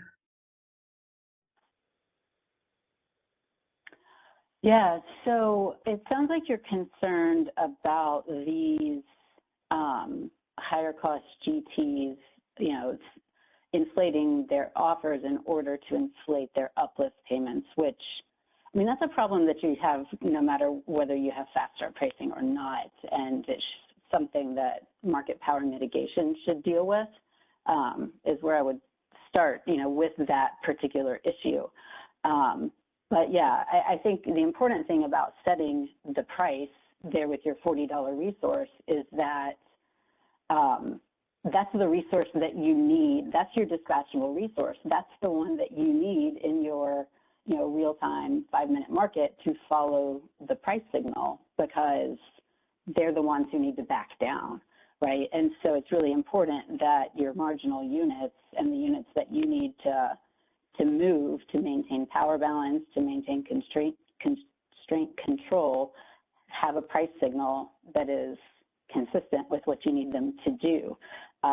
If the RTO has made the decision to commit these GTs because they need them for a constraint or something, if they're operating where they would be maybe on the margin with fast start pricing or otherwise receiving uplift, either way, I don't think you would see their, inframarginal rents be different, right? If we expect them to be on the margin or we're giving them the big cost recovery, they're receiving the same amount either way, right? Well, I mean, I think the concern I've got is that there's more dependent, to the extent that the $60 and the $80 and the $100 GTs are all getting BPCG payments, big cost recovery payments, BCR payments.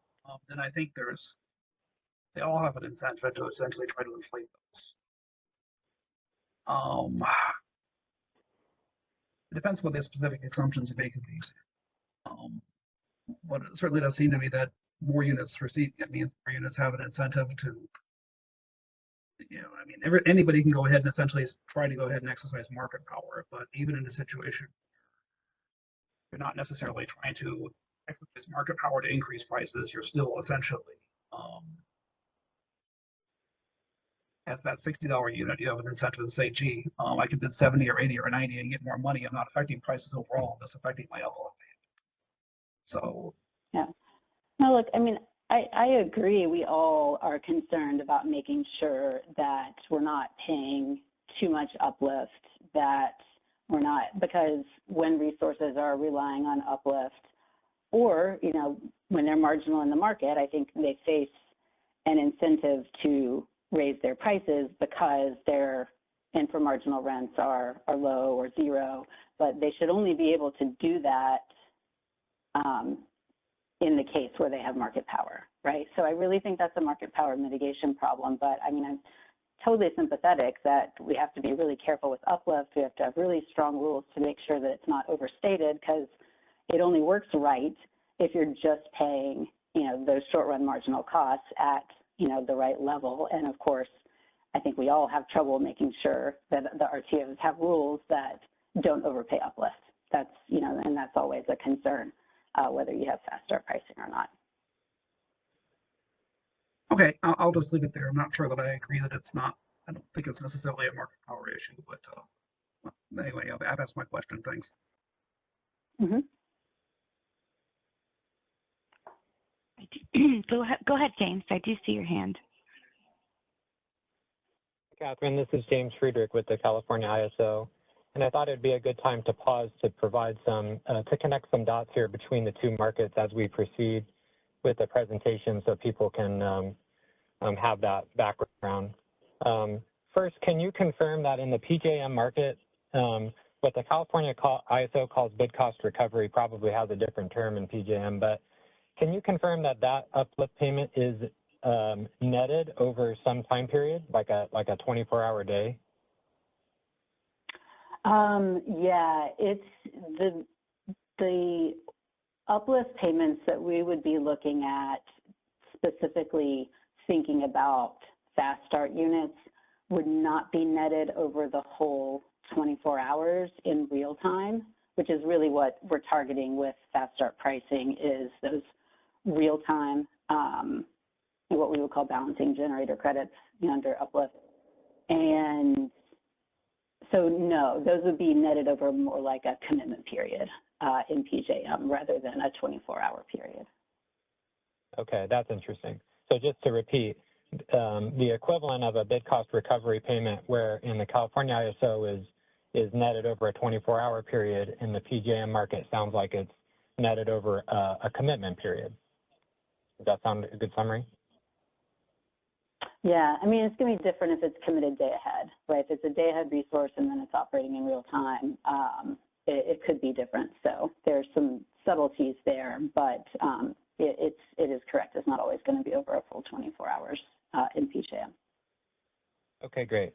And then the lost opportunity cost settlement, is it also netted over some period, or is it paid in every dispatch interval with which it occurs? Every 5 minutes.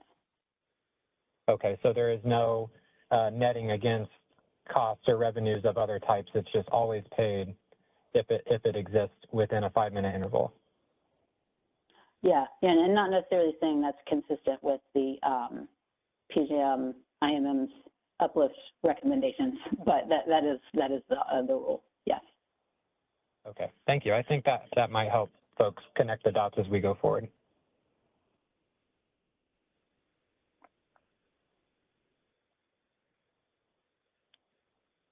Okay. And I think there's another question in the chat. So yeah, go ahead, Brenda. Okay. Steve asked can you please explain why PMC is a valid price if it does not allow the generator cost to be recovered in a transparent fashion as part of the LMP?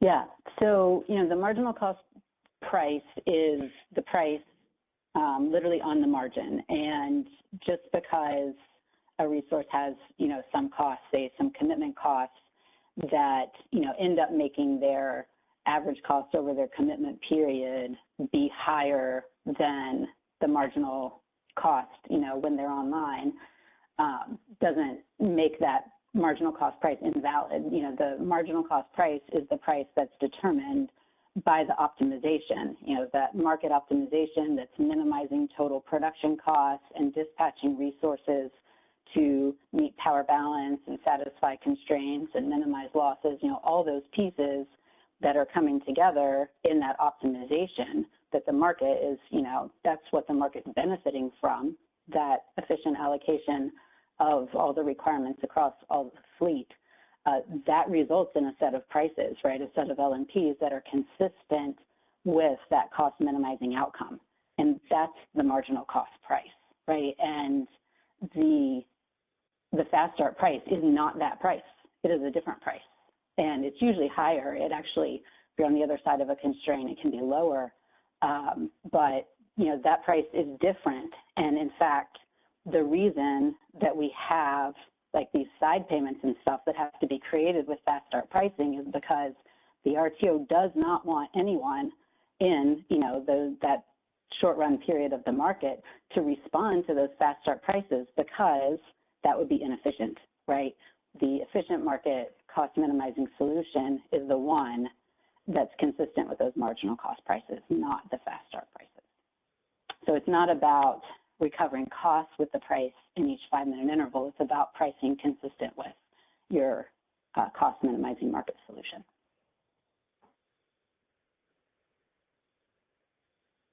There's no more further questions at this time. Okay, great. Now this is good discussion to kind of set the stage and hopefully, you know, respond to some questions that I think have been out there related to the positions that we've explained in some of our reports. So speaking a little bit here before we jump into the data on PJM's Fast Start implementation, I just want to start out by saying that a 1-hour start time is not fast. You know, we have a 5-minute market. These resources are not eligible to provide reserves in that market. They're not considered fast enough, you know, to come online if a unit trips. They're not committed from an offline state by that real-time market, right? So the way it works is PJM may call a unit with a 1-hour startup time an hour ahead, and then, you know, we wait an hour, you know, or more, however long it takes them to get online and to get up to their economic minimum output level before they even become eligible to set a fast start price. So there's a big disconnect between when the operator sees the need to call that unit and, you know, when it becomes actually eligible to set a fast start price. Some resources are considered eligible for fast start treatment, and BJ talked about this a little bit. So you think of your batteries and your wind and solar resources that show up as, you know, fast start capable, and even when they're online, considered fast start eligible, but they don't have commitment costs. And so, you know, there's nothing, you know, even if they're marginal in the pricing run, they don't actually affect prices. So we don't really think of them as fast start pricing units, even though technically, you know, they meet the, you know, 1-hour startup, 1-hour minimum runtime criteria. So just to be clear about that. Fast start is applied in both the day ahead and the real-time markets, but I'll show you in the data that the effect in the day ahead market is quite small compared to real time. And another thing we've run into that kind of shows up at some points in the data is that since Fast Start has begun, PJM has started using the pricing run to implement other administrative differences from the dispatch run in the pricing run. And so there are some other things that tend to happen in much less frequently, like very infrequently compared to, you know, that pretty much all the time, you know, Fast Start pricing is affecting prices, but very infrequently when we have transmission constraint penalty factors hitting, or, you know, really extreme times when we have price capping, you know, prices are up at, you know, $3,000 levels, there are more differences between the dispatch and the pricing run because there's some other stuff that has been, you know, kind of put in since 2021 only in the pricing run, but not the dispatch run. So just a little disclaimer there if that comes up. Okay, so I'll start pulling in some of our data from the PJM market. Just to define terms for you, we're going to use here in these slides DLMP as the dispatch run LMP, so you can think of this like your without fast start pricing price. This price is consistent with PJM's pricing calculations prior to fast start pricing, and the DLMP is the price that's consistent with the market clearing. So this is like our marginal cost pricing. PLMP is the pricing run LMP. So this is the price that results from applying to the fast start logic, so that integer relaxation logic we talked about.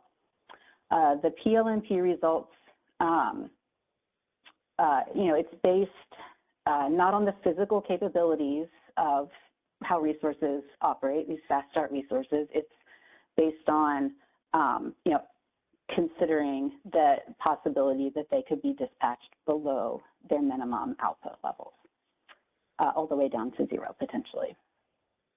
And the PLMP is not consistent with the incentives to follow the market clearing dispatch instructions, as we mentioned before, which is why PJM does not use, you know, there are quantities because the market, the fast start pricing run, like it completely resolves the market. So there actually are different quantities and different clearing that come out of it, but we don't ever use those, right? Because they're not consistent with the cost minimizing dispatch solution. So we're only using the prices from the fast start pricing run, the PLMP, and then all quantities. And so in all the calculations, I'll show you where we have prices times quantities. The quantities are from the dispatch run, and the prices are from the pricing run, because that's how the market settles. Catherine, before we move to the next slide, we do have a quick question from James. Okay. Hi, Catherine. This is James again from the California ISO. And my question was actually on the previous slide, if that's okay. Okay. Sorry, slide 18. Yeah. So again, trying to connect dots for folks between the markets, PJM has their economic dispatch process called real-time sched, which runs on a 5-minute basis, which is, equivalent to in the CAISO's market what we call RTD or the real-time dispatch. But what I should have asked VJ this and I forgot, but can you explain what is the PJM's real-time process for unit commitment and how often does that occur?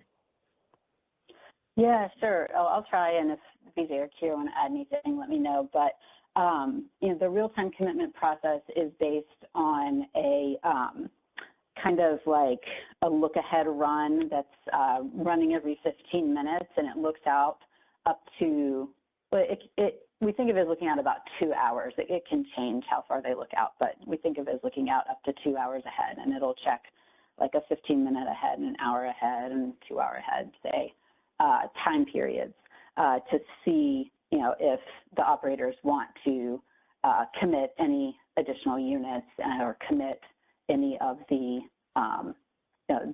quicker, more flexible start time resources that they cleared in day ahead. Those aren't automatically pushed through the real time. So it's, it's a manual process that's running continually throughout the day. Unlike CAISO, we don't have any intermediate markets in the real time. There aren't any forward markets. We don't have an hour ahead or a 15-minute ahead market in real time. We just have the day ahead, and then we have the 5-minute real time market. Thanks. That's helpful context. I appreciate that.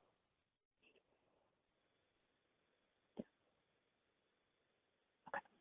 Give me a second there in case PJM wanted to jump in. But, yeah. No, I think you covered it, right, Catherine? It's just that the IT sched and RT sched, and the IT sched looks at multiple intervals, each cases, and recommends resources based on that multi-interval look ahead, and then dispatch determines what resources they want to call on from that recommendation list. Perfect. Thanks, VJ. Mm-hmm. All right. So our first table. So I have a number of tables here that show pricing differences. So I'll go slowly through the first couple, but then we can maybe move a little more quickly through some of the others unless there's questions. All the data here is based on January through September because that's the last report that we've published was the first 3 quarters of 2024. So this is the latest and greatest, at least until a couple of months from now when we'll have an annual report. You can see here, so this is the PJM defined hubs. Many of these are generator hubs, use prices at generators. You can see prices in the day ahead are a little higher, 0.1 to 0.5% higher, not much, a few cents. But in real time, the difference is much larger, ranging from, in New Jersey at their hub at 6.7 up to the PJM East hub at 9.2%. So that's, a couple of dollars or more at most of these locations. Here is the price at the load. So this is the load weighted average LMP monthly for for all of 2023 and the first 9 months of 2024. And again, you can see here, when you look at the price at the load in day ahead, you can actually see sometimes it's negative, right, compared to the hubs, but it's still a very small difference. But in real time, you can see that the difference prices can be even higher. And when you get this monthly breakdown, you can see how much it can vary.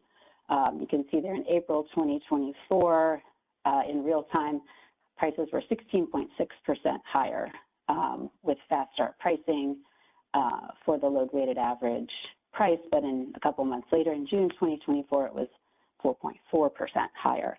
But in the aggregate with these size price differences, so you can see in 2024 that was $2.58 higher in real time, and because even if we don't see as much dispatch and pricing run difference in the day ahead, we know that the day ahead market, prices are drifting towards the real-time market price, and so we do have virtuals and load bids and generator bids that are moving towards converging those prices, so that real-time price is affecting day ahead, even if it's not, because we have marginal fast start units.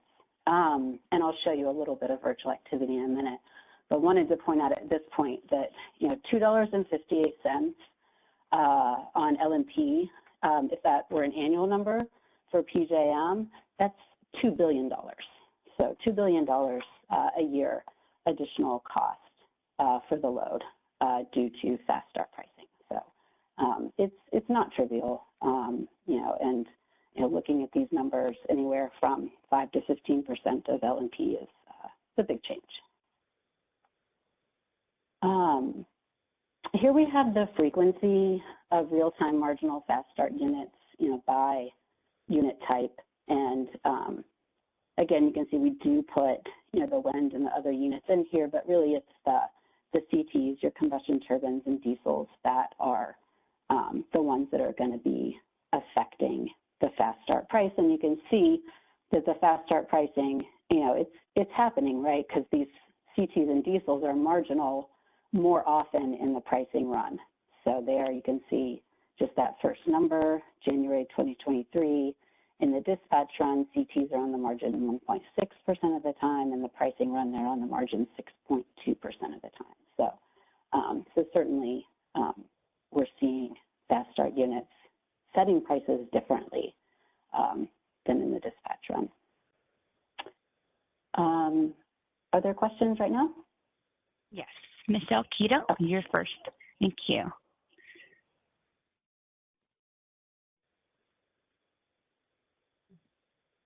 Hi, this is Michelle Keto from the CPUC. I just wanted to go over that figure. So is the $2 billion an annual figure just from the roughly 9% increase in the real time? Is that right? Yes, exactly. Yeah. Okay. And then how much of your market clears in the day ahead versus incremental clearing in the real time? I'm just trying to get a sense. Yeah, sure. I mean, most of our energy does clear day ahead. It does, yes. Okay. But like I said, I think day ahead prices follow real time prices. So if fast starts affecting real time prices, it's also affecting day ahead, even though it doesn't show up in the DLMP, PLMP difference. Right, that's what I was going at next. So at the very beginning, you showed that it didn't affect that very first one, and that it didn't affect the day ahead, the difference. But I was noticing that there was convergence between the real time and the day ahead. And I'm just wondering, before fast start, did you have large 10% separations between the real time and the day ahead, or is this actually convergence to the real time?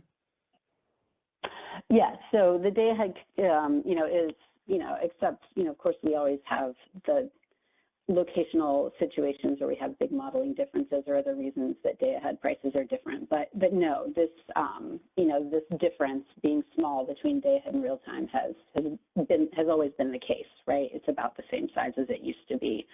And so it's not like fast start pricing brought day ahead and real time together. No, the day ahead's following the real time.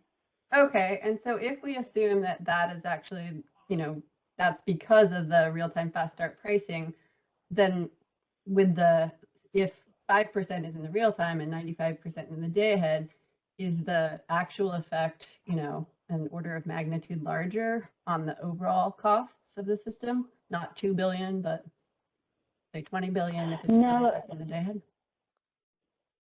No, I would think of it as that, that amount of load that I multiplied times $2.58 is the total amount of load, right? So that's applying the total amount of load at that 258 to get to $2 billion. Okay, assuming that it affects both real time and day ahead. Exactly, yes. Okay, got it. Okay, that's really helpful. And then you had, I'm just curious how imports and exports schedule into your market. Do they schedule only in the day ahead, or do they actually schedule in the 5-minute market? Yeah, so they're mostly in the 5-minute market, and they're clearing their schedules, but they're not clearing price sensitive. We have coordinated transaction scheduling with MISO and New York, but it's still not in the 5-minute market. So we don't have, we're not clearing at the seams in our real-time market. Okay, that's helpful.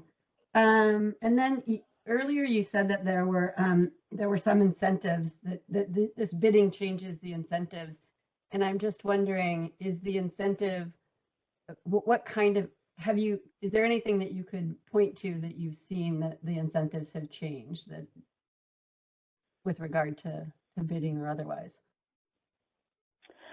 Yeah, no, so we are always like, I think the biggest concern with fast start pricing is following dispatch, right? And whether resources are following dispatch. And it's something that we track regularly. And it's something that we generally are concerned about in PJM, about how well resources are following their dispatch signal. I do not have any analysis that shows particularly that fast start led to resources being worse at following dispatch, or that they're chasing that fast start price instead of backing down and following their signal.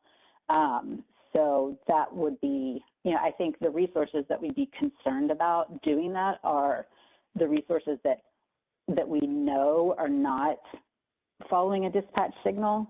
So to the extent that we have maybe renewable resources, hydro resources that are out there that might not actually be dispatchable or following hooked up to a AGC, like automatic generator control system that follows the PJM signal. There are those resources out there that that do respond to price and may be affected by fast start pricing. But I don't have anything specific to show on how those incentives have played out, other than these like anecdotal situations where we do see, cases where, the pricing clears and we may, see a question like, my offer was under the, was less than the price. Why didn't I clear? This market, isn't making sense. And we'll see that from time to time anecdotally. But you didn't see any, systematic change in bidding behavior or changing startup and no load costs or something like that? No, I don't think we have. I have to look back specifically at startup and no load. There might have been a little increase there, but not anything I can point to right now. Okay, thank you. Yeah, that is something that we would show in our state of the market report. At least you could go back and look at multiple reports from different years, and I think we show some data there on how high startup and no load costs are in the last several years. Giving me more ideas of things to check and look at. That's great. Okay, so pricing differences by time of day or something else that can be interesting. So we do tend to see the top dotted lines here are the load in day ahead and real time, and then the red is real time. What's the difference between the PLMP and the DLMP? How much higher are prices due to fast start? Tends to follow the morning ramp up and the afternoon ramp up. Interestingly, you can see there at the bottom, the blue line, the day ahead. We see more frequent day ahead fast start pricing there in that trough between those two peaks in the day ahead. It's kind of interesting.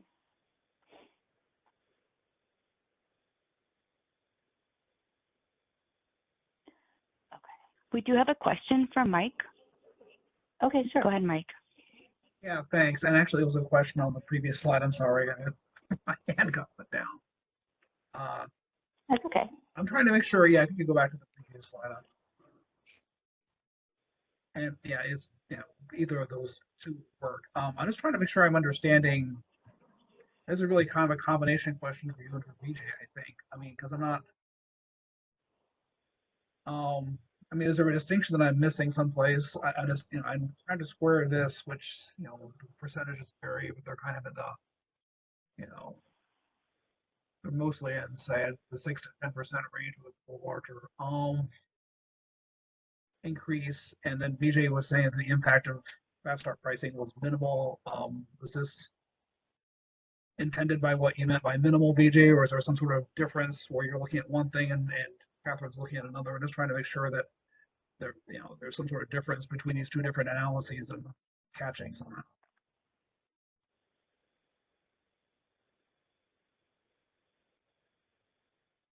Yeah. Hey, Michael. I mean, so PJM, I guess, compared this for the first couple of years, and then we kind of rely on the SON report to tell us what the differences are. But we were kind of looking at just the absolute dollar perspective, not maybe not incrementally or within the LMP differences itself.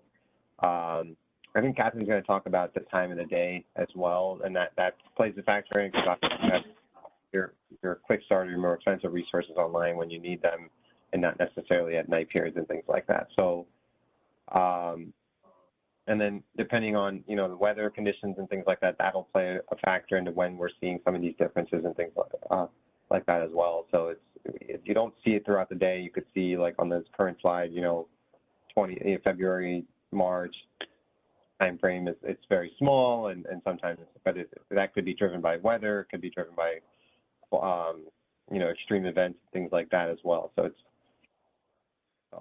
yeah. Okay. All right. Thank you. Mm-hmm.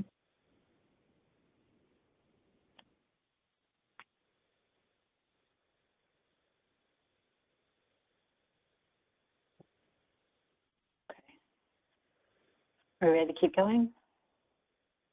Yes. Okay.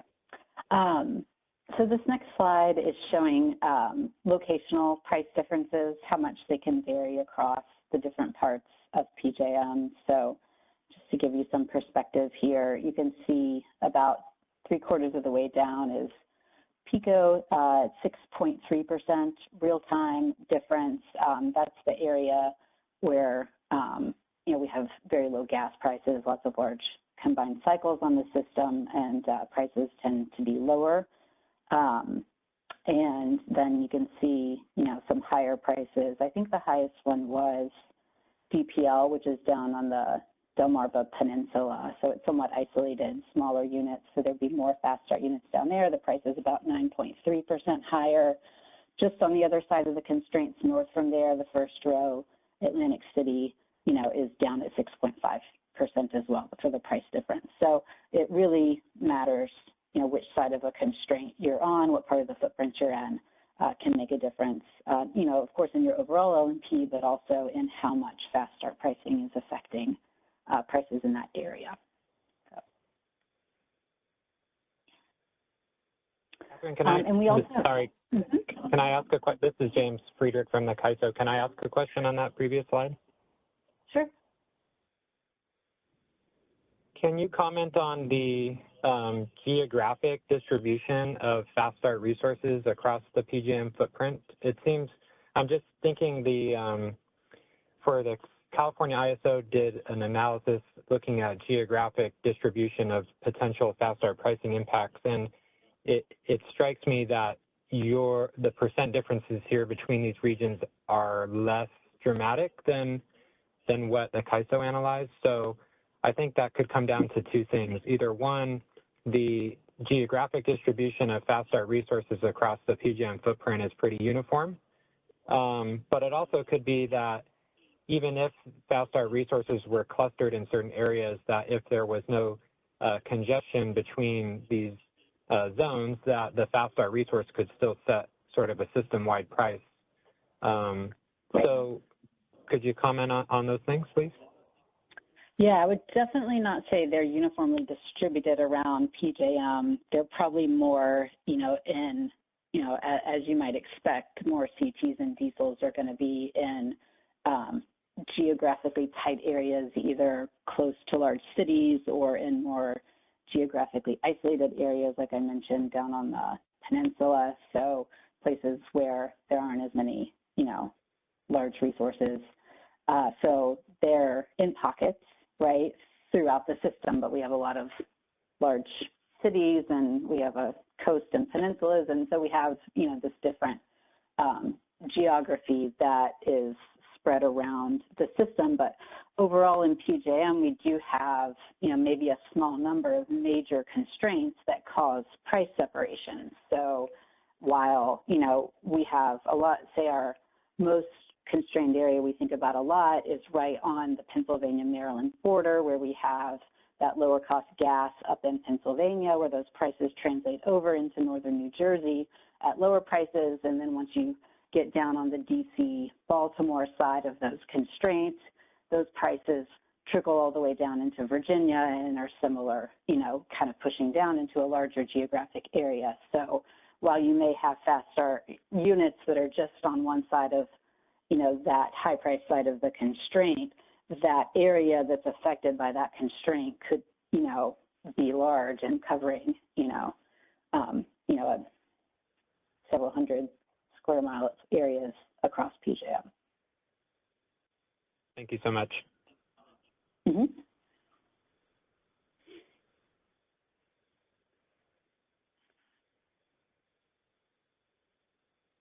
Okay, another thing that we've done here is just to show, instead of just looking at the averages, to kind of spread out the distribution of prices, because when we average them, we're kind of clumping together, a lot of sometimes big price differences. So you can see, that we don't show enough to register over 200 at one decimal place there, but we do at $100 to $200 for some zones, and certainly in the $50 to $100 range. And even on the negative side, you can see some times fast start pricing is lowering prices by $10 to $50 in some areas. So there is this distribution, spread around where, while most of our fast start prices are in that $0 to $10 range, across the zones, if we're looking on a 5-minute interval basis, where the average is, that's by no means the majority, right? So there's plenty of, obviously about half the time we're at zero price difference, but, there's plenty of times when these differences are bigger, especially when you look at it locationally. And that's to be expected, right? Because these amortized startup and no load costs can be in the hundreds of dollars. Daily average differences, I'll cruise through this. Once you average at the daily level, you can see some spread between the blue and orange line, but not always a lot. And here's the hourly. I think there was a question really early on about components of LNP, and I want to give you a little background on what we're doing here, because I don't think I've ever seen anyone else do this kind of breakdown of LNP. What we're doing is we're looking at that market clearing solution and, actually breaking down at every single generator location where we have a marginal unit, looking at that P node's relationship to our load weighted average reference bus, and looking at how much do each of the different components of that resources offer, as well as, all the other administrative factors that come into LNP, between that P node and the reference bus, like how much are we, are each of these components of the offer actually affecting the total annual, or in this case, 9-month load weighted average price for PJM as a whole, okay? And so what you can see here, for example, this first row, if we're looking at the dispatch LNP, of that, that total LNP average for the year is $31.73. 38.1%, or $12.09 in the dispatch run, is due to gas reflected in the offers of resources in PJM. And when you go over to the pricing run, that goes up to $13, okay? And the pricing run price there is going up, $34.31. So we're breaking down all these different pieces, and we can see here how that difference breaks down in the dispatch and pricing run. So you can see in the pricing run, we have a little bit more gas affecting LNP, but a little less coal effect on LNP, right, as we move from one to the other. The biggest difference that you see is in maintenance costs. So maintenance costs show up in these commitment costs, and so your maintenance costs effect on LNP is going to be higher in the pricing run than in the dispatch run. Hi, Catherine. This is James again. I'm also curious about ancillary service redispatch cost, which is relative to the change in percent is pretty high. Can you talk about that one? It is. Yeah, and I have some specific data on reserve markets and shortage pricing that I'll show you in a minute, but just to kind of introduce the concept, fast start pricing, in the pricing run, you actually have less reserves available in the pricing run than you do in the dispatch run. Because if you think about your dispatch run, you have your fast start unit online producing energy, right? And then you have, say, backed down like a combined cycle, right? And that backing down that combined cycle, that creates reserves. And then when you go to the pricing run, you're going to ramp, imaginary, ramp your combined cycle up, and you're going to imaginary ramp your fast start CT down. Now, we can't clear reserves below the minimum output level of a resource, right? Those aren't reserves. But we gave up those reserves and we ramped up the combined cycle. So, and you have to, in the pricing run, however much you are, moving down one resource or one part of a resource and moving up, you have to move up another and to maintain power balance. So the pricing run is still maintaining power balance. It's taking away megawatts, it's creating megawatts on one resource and taking away megawatts on another resource. But in balance, you lose reserves in that process because of the nature of what the pricing run is doing. And so reserve prices are higher. There's even shortages that occur in the pricing run that don't occur in the dispatch run, though that's been pretty infrequent. It can happen. And, this ancillary service redispatch cost, so the costs in LNP associated with backing down a resource to provide reserves is actually higher in the pricing run because you actually have to incur more costs because you lose reserves in the pricing run. Does that make sense? It does. And just one more question. Are ancillary services procured in the real-time market? Are suppliers able to bid in the real-time market for if you need to procure incremental AF? This is solely, they can, for all practical purposes, no. There's, it's a cost-based market and the costs are minimal to zero on most resources. So for all practical purposes, no, this is just the actual, cost of redispatch in your clearing engine. Okay, thank you. Mm-hmm.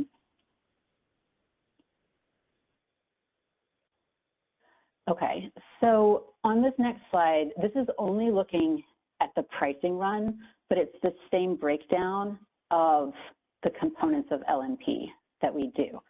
And what this actually shows you is, when we look at this final LNP of $34.31, how much of that is actually coming out of these amortized startup and no-load costs. So 19 cents of that LNP is coming from the startup costs, and 44 cents is coming from the no-load. And, notable in the startup costs is the maintenance costs. and notable in the no load is going to be the cost of gas. So if you're thinking about like what's going to drive up LMP due to fast start, it's going to be your, however much maintenance costs are able to be included in startup costs, and then that fuel cost coming into the no load is how what we're seeing here for PJM.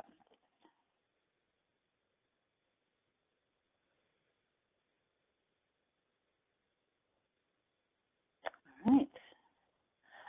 So that's the overall LMP analysis that I have. I'm going to kind of move more into some other areas now.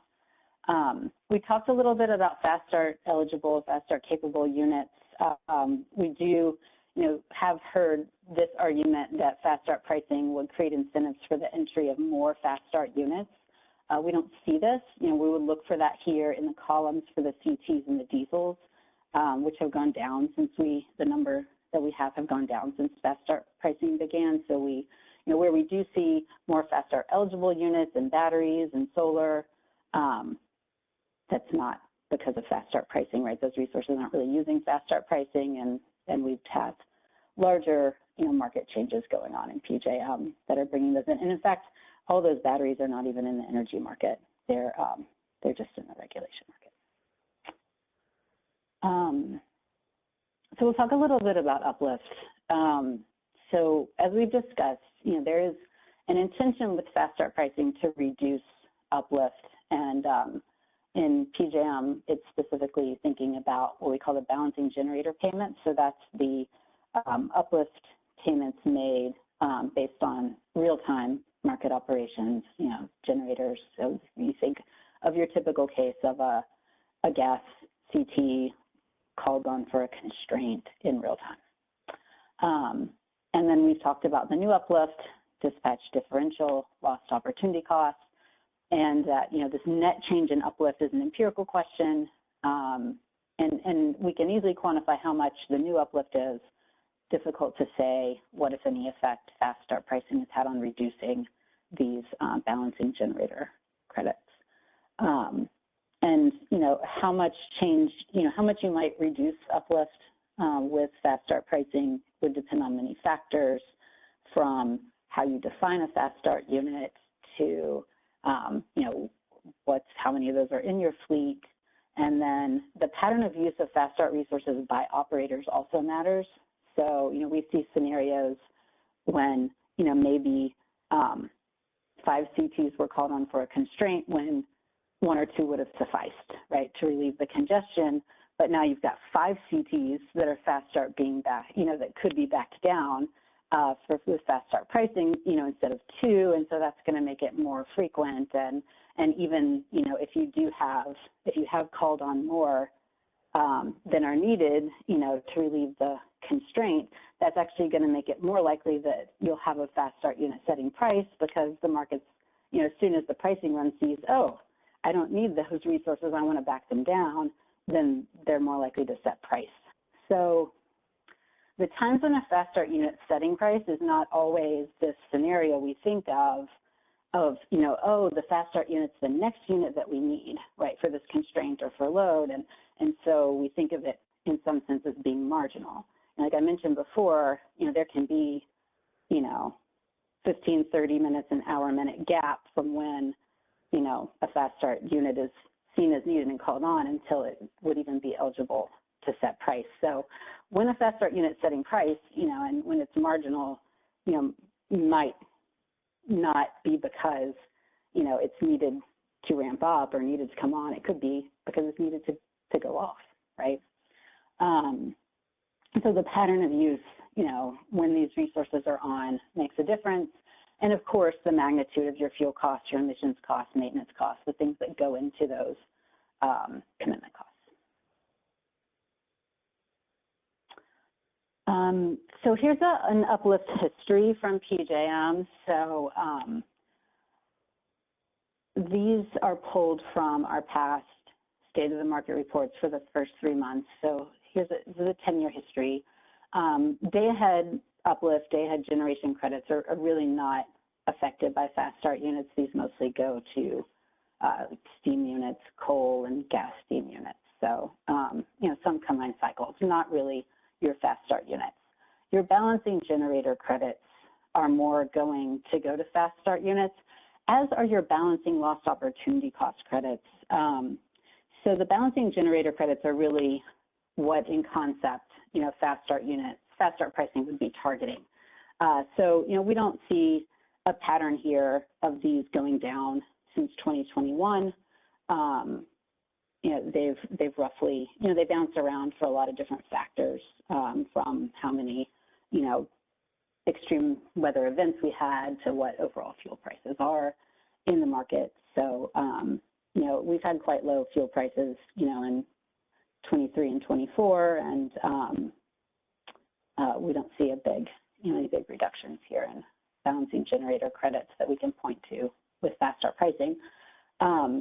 We'd actually expect these balancing lost opportunity cost credits to go up with fast start pricing, because what happens here is if you have one of these fast start units like a gas CT and it's committed in the day ahead market, but then it does not get called on in the real-time market, then these credits are actually kind of paying them for buying back their real-time position.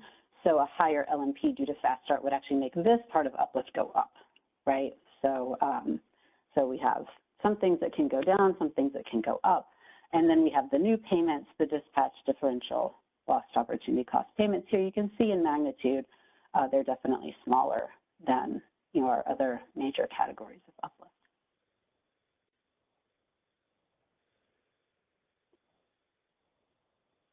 So it's an overall look at uplift. I have some other breakdowns that you can look at here.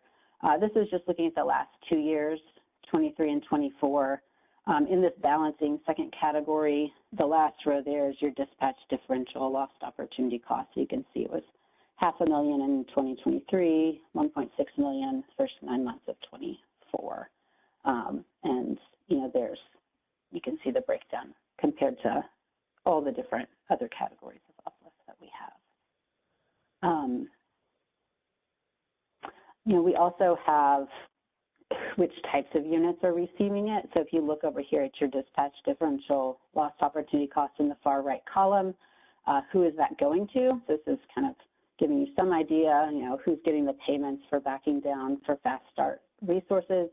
And you can see combined cycles, definitely some combustion turbines. We have a lot of them that are not block loaded for sure. We do pay a lot of this payment to hydro. I actually think there's something we need to investigate there. Most of our hydro is not following PJM dispatch signals, so it's just not clear that they should be getting that, so that may be something we address in the future. And you can see down there too, about 2/3 down, that coal units are then also getting about 5.2% of these payments. We look a lot at uplift concentration, so like how much uplift are the top 10 units getting. So here you can see with dispatch differential lost opportunity cost payments, about 57.8% is going to 10 units.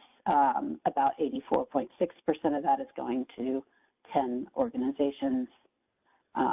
Here we calculate some concentration index numbers for you on how concentrated the different types of uplift are, and the highest market share for a single day and overall.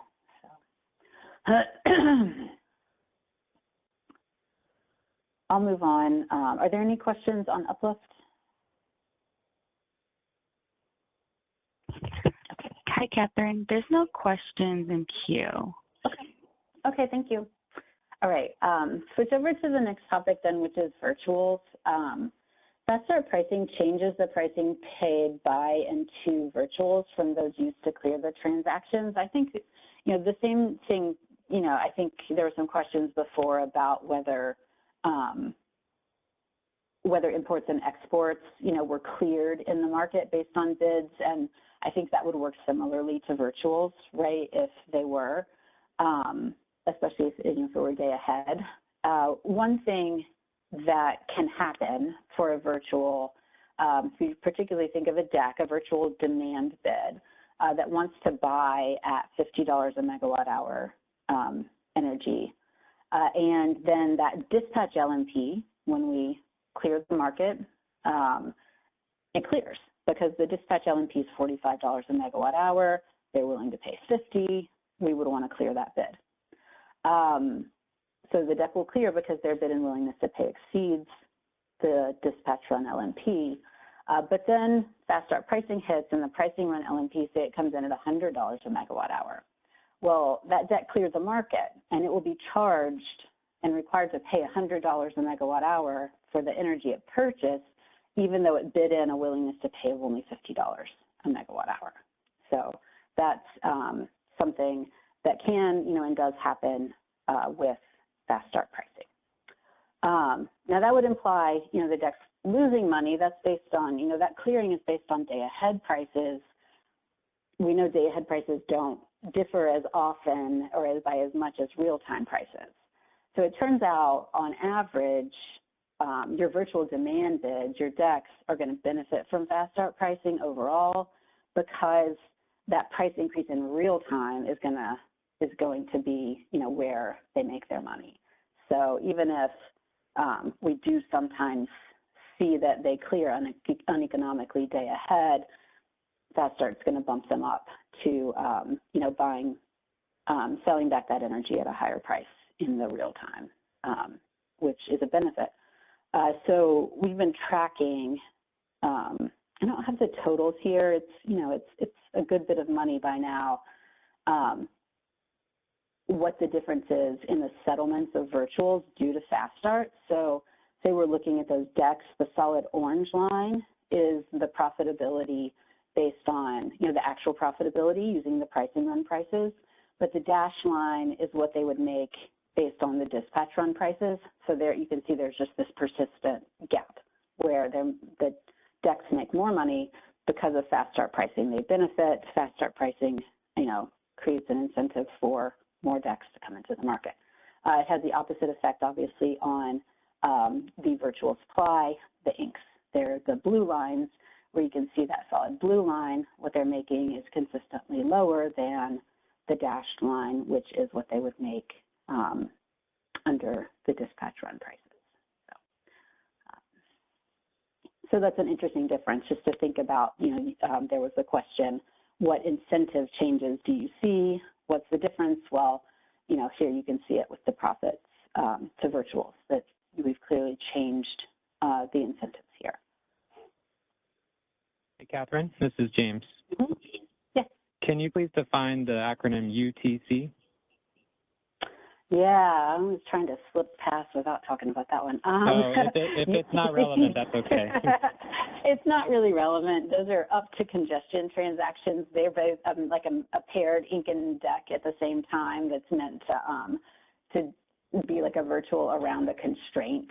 And so with fast start pricing, they kind of cancel each other out unless you have an effect on a constraint. So you don't see as big of a difference between the dispatch run and pricing run in the profits for the UTCs. Okay, thank you. Sure. Okay, so I talked a little bit before about the reserves and how they're affected by fast start. So I think I gave this explanation of it already, but the fast start pricing does remove reserves from the market in the pricing run. And so that means we can get pricing run shortages that don't, actually exist. And I think I explained the rest of it. So unless there's a question, I'll just jump into the data here. So we publish in our reports every single 5-minute interval with a shortage. So I think I didn't do the full first 9 months because we didn't see I didn't see any differences between the pricing run and the dispatch run in the third quarter of 2024. But we definitely saw it in the first 2 quarters, and I marked it here with red stars so we could find it easily with all these numbers. But the left side of this table is the pricing run, and the right side is the dispatch run. So here we flipped it from the way most of our other tables are. We'll keep you on your toes. So you can see in the fourth column there, the RTO primary reserve shortage megawatts from the pricing run. And then if you look over at the dispatch run, we have the same column, so the size of that primary reserve shortage. And if you look at that row, the first row there with the star, so it's March 10 at 1950, you can see that the shortage in the pricing run is bigger by 8 megawatts than the dispatch run. So it's not a big difference, but I just wanted to show you that, this can happen. It's something a lot of people don't think about. And, it happened again then in the next interval. And then on another day, on May 21, down in the third row from the bottom, we did have a small shortage in the pricing run of 29.2 megawatts that did not occur in the dispatch run. So there just wasn't a shortage at all in the dispatch run, but there was a shortage of reserves in the pricing run. So to date, we haven't seen any really big ones, but it could happen, right? And so there are these differences, and we can, depending on what your, shortage pricing demand curves look like and the levels look like, you could see differences in shortage pricing due to fast start pricing. So again, we see higher prices for reserves also, not just LMPs and shortage prices, even when there aren't shortages, for two reasons. First is the same reason that I already mentioned. We can have this like false shortage because the pricing run removed reserves, but also just because the pricing run price is higher than the dispatch run price on average. So the marginal cost of dispatching any unit down to provide reserves is higher in the pricing run. And so these price percent differences that show up in the reserve market, they actually look a good bit bigger than the increases we see in LNP. Some of that's because the denominator is smaller because reserve prices are lower, but some of it is also because we're just dealing with a smaller amount of megawatts, and this difference in the dispatch run and the pricing run does show up here. So, while we're looking at maybe, 25 cents to $1.75 differences in real time between the dispatch run and the pricing run, that is actually a decent percent of, that reserve price. So, yeah, we do see those going up.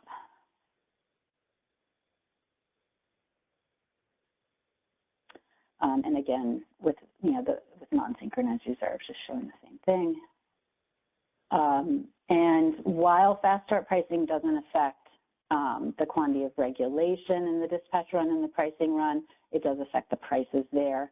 So we again are seeing in our regulation market these higher prices in the pricing run here on a monthly basis, ranging from about 2% up to 20% in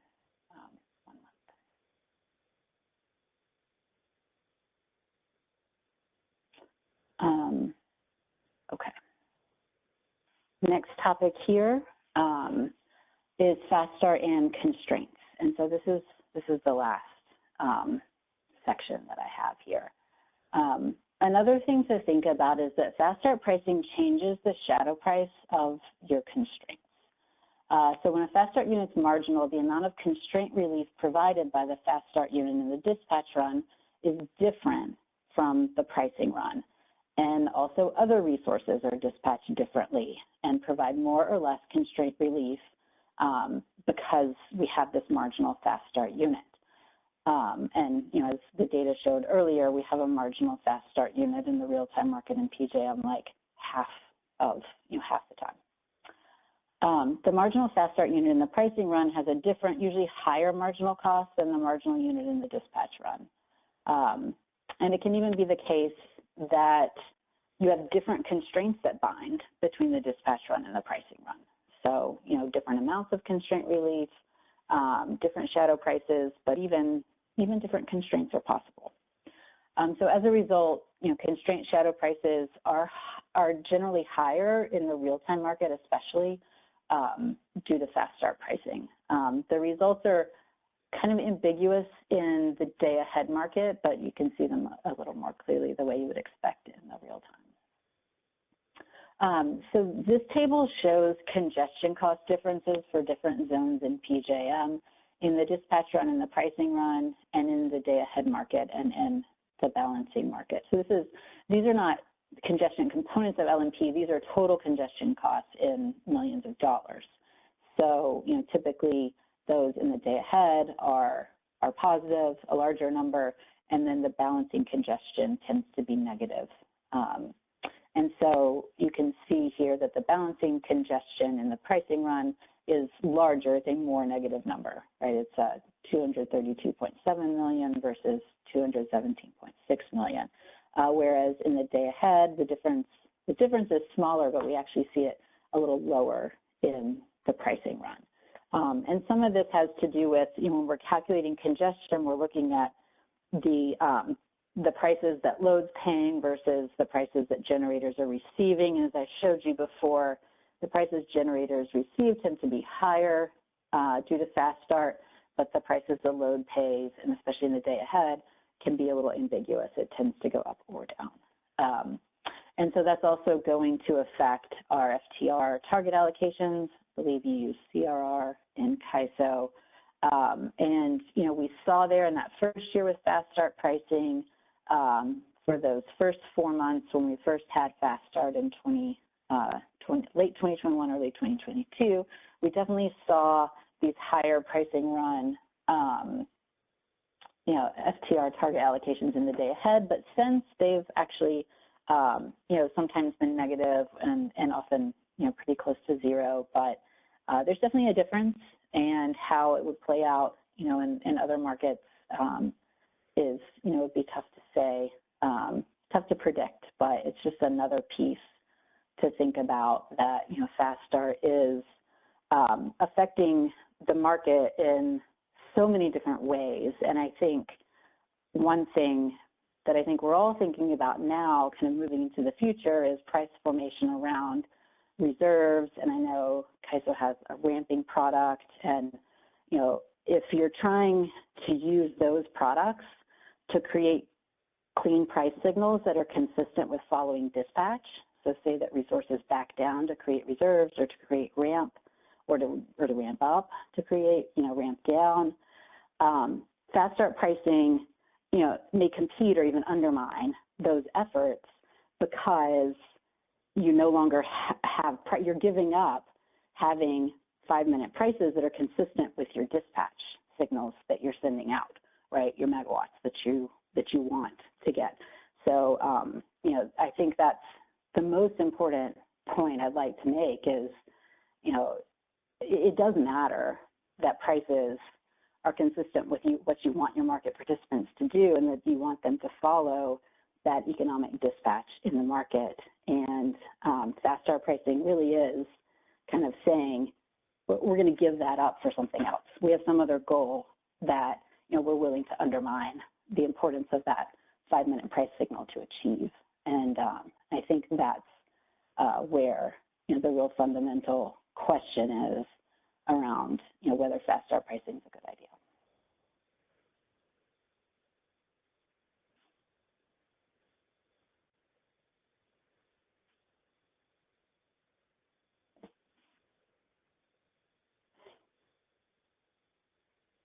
We do have a question queue and a chat question.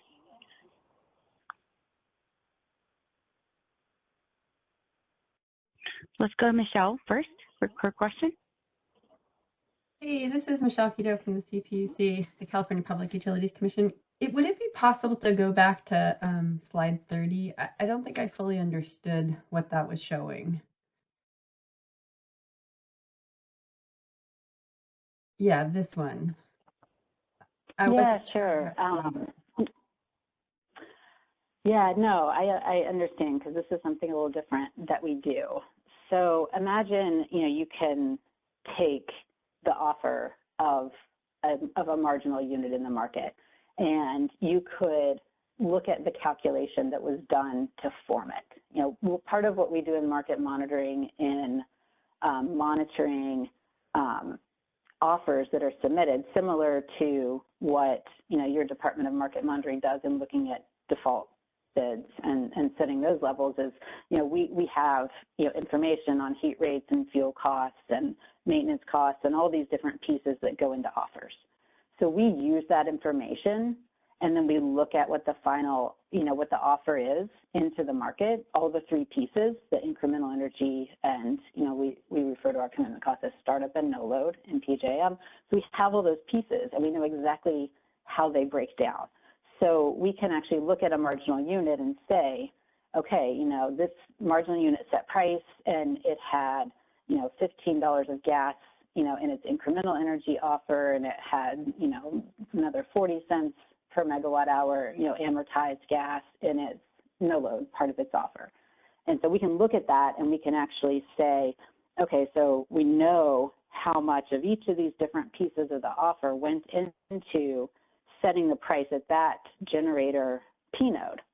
And then we know, that we've formed a load weighted average price that we think of as our system marginal price, or the price that our load weighted reference bus that the PJM market uses to determine the energy component of LNP. So we know how much this marginal unit affected that, that total market price. And so we can take into account, those differences in locations and that whole math of how LNP plays out with the congestion costs on the margin and all the other marginal units that we're simultaneously setting price. Like, we can look at all that math and the breakdown of that offer into all the different pieces, and we can say that, 16 cents of LNP was the maintenance costs in the startup components of fast start prices, of fast start units. So I guess the way I was thinking put this breakdown. So the way I was thinking of it is, I thought that overall in the real time that fast start pricing was affecting prices by roughly 10%. And so, 10% of 40 would be like, I don't know, like a couple dollars. But does this tell us that, yeah, there we go. If you go up, it's 31 versus 34 or something. So does this so we got to go us... back to the previous slide. Yeah, go ahead, okay, sorry. So the difference is 31.73 versus 34.31. So is the next slide on page 30 telling us that startup and no load, it's not the costs themselves, it's that it's changing the dispatch. And that's what's increasing the price. Because it looks like if I just read it, it says the startup component is 19 cents, the no load component is 44 cents, but we actually are trying to get a difference of more like $2. Yeah. So this breakdown here is just the breakdown of the pricing run price. So there's nothing in this slide, on slide 30, that tells us anything about the difference between the pricing run and the dispatch run. This is just looking at the pricing run price. And so it's just breaking down that marginal unit in the pricing run. So if you were to look at the dispatch run, the startup cost components would all be 0, the no load cost components would all be 0, and everything else would be in the other components column. So when I'm over here on slide 29 and I look at this $13 of gas in the pricing run, well, I can break that down over here on the next slide and say, okay, well, none of that came, but 0 came from the startup cost, 38 cents came from the no load, and then $12.62 of that came from, incremental energy offers. So, so this particular table does not break down the difference between the dispatch run and the pricing run. Okay, great. Thank you.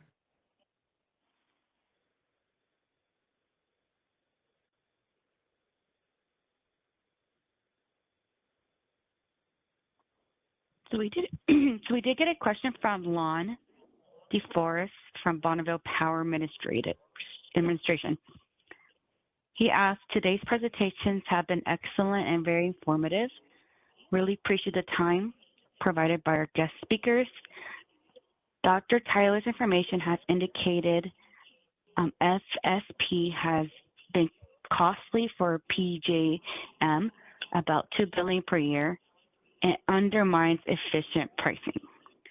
Did the FSP design and policy development process predict these costs and pricing problems? If so, we'd like to hear about the reasons why PJM chose to proceed with the adoption of the FSP policy.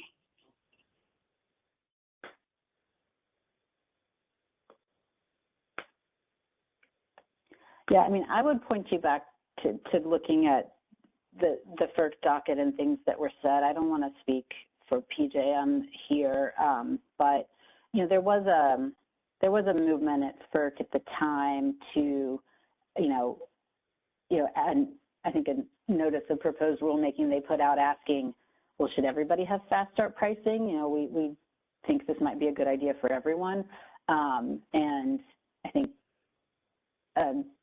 few RTOs, opposed that, and some were required to implement fast start pricing and some were not. I think from the PJM IMM's perspective, we were against that at the time.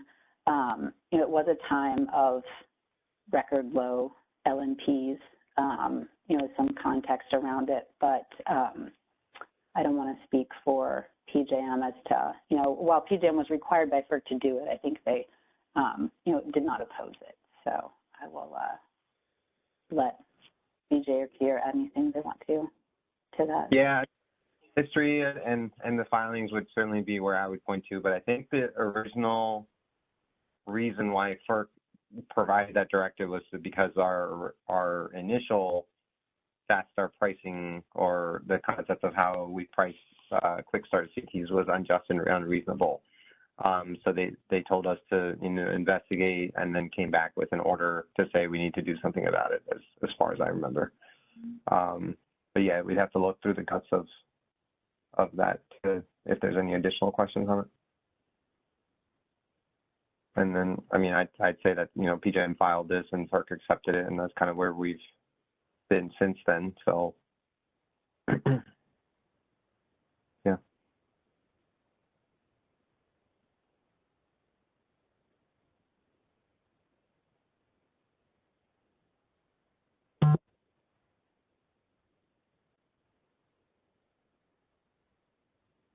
Don't know if there's any other questions or if there's anything else you want me to highlight there, but let me know.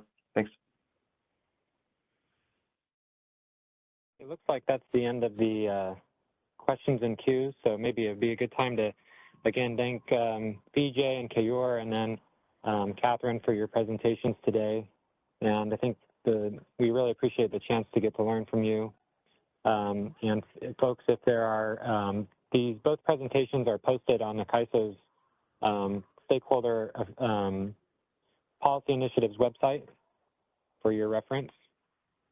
So again, we'll provide a nice virtual round of applause for our participants today. And I'll turn it over to Brenda to go ahead and conclude this meeting. Thanks again. Yep, thanks everyone.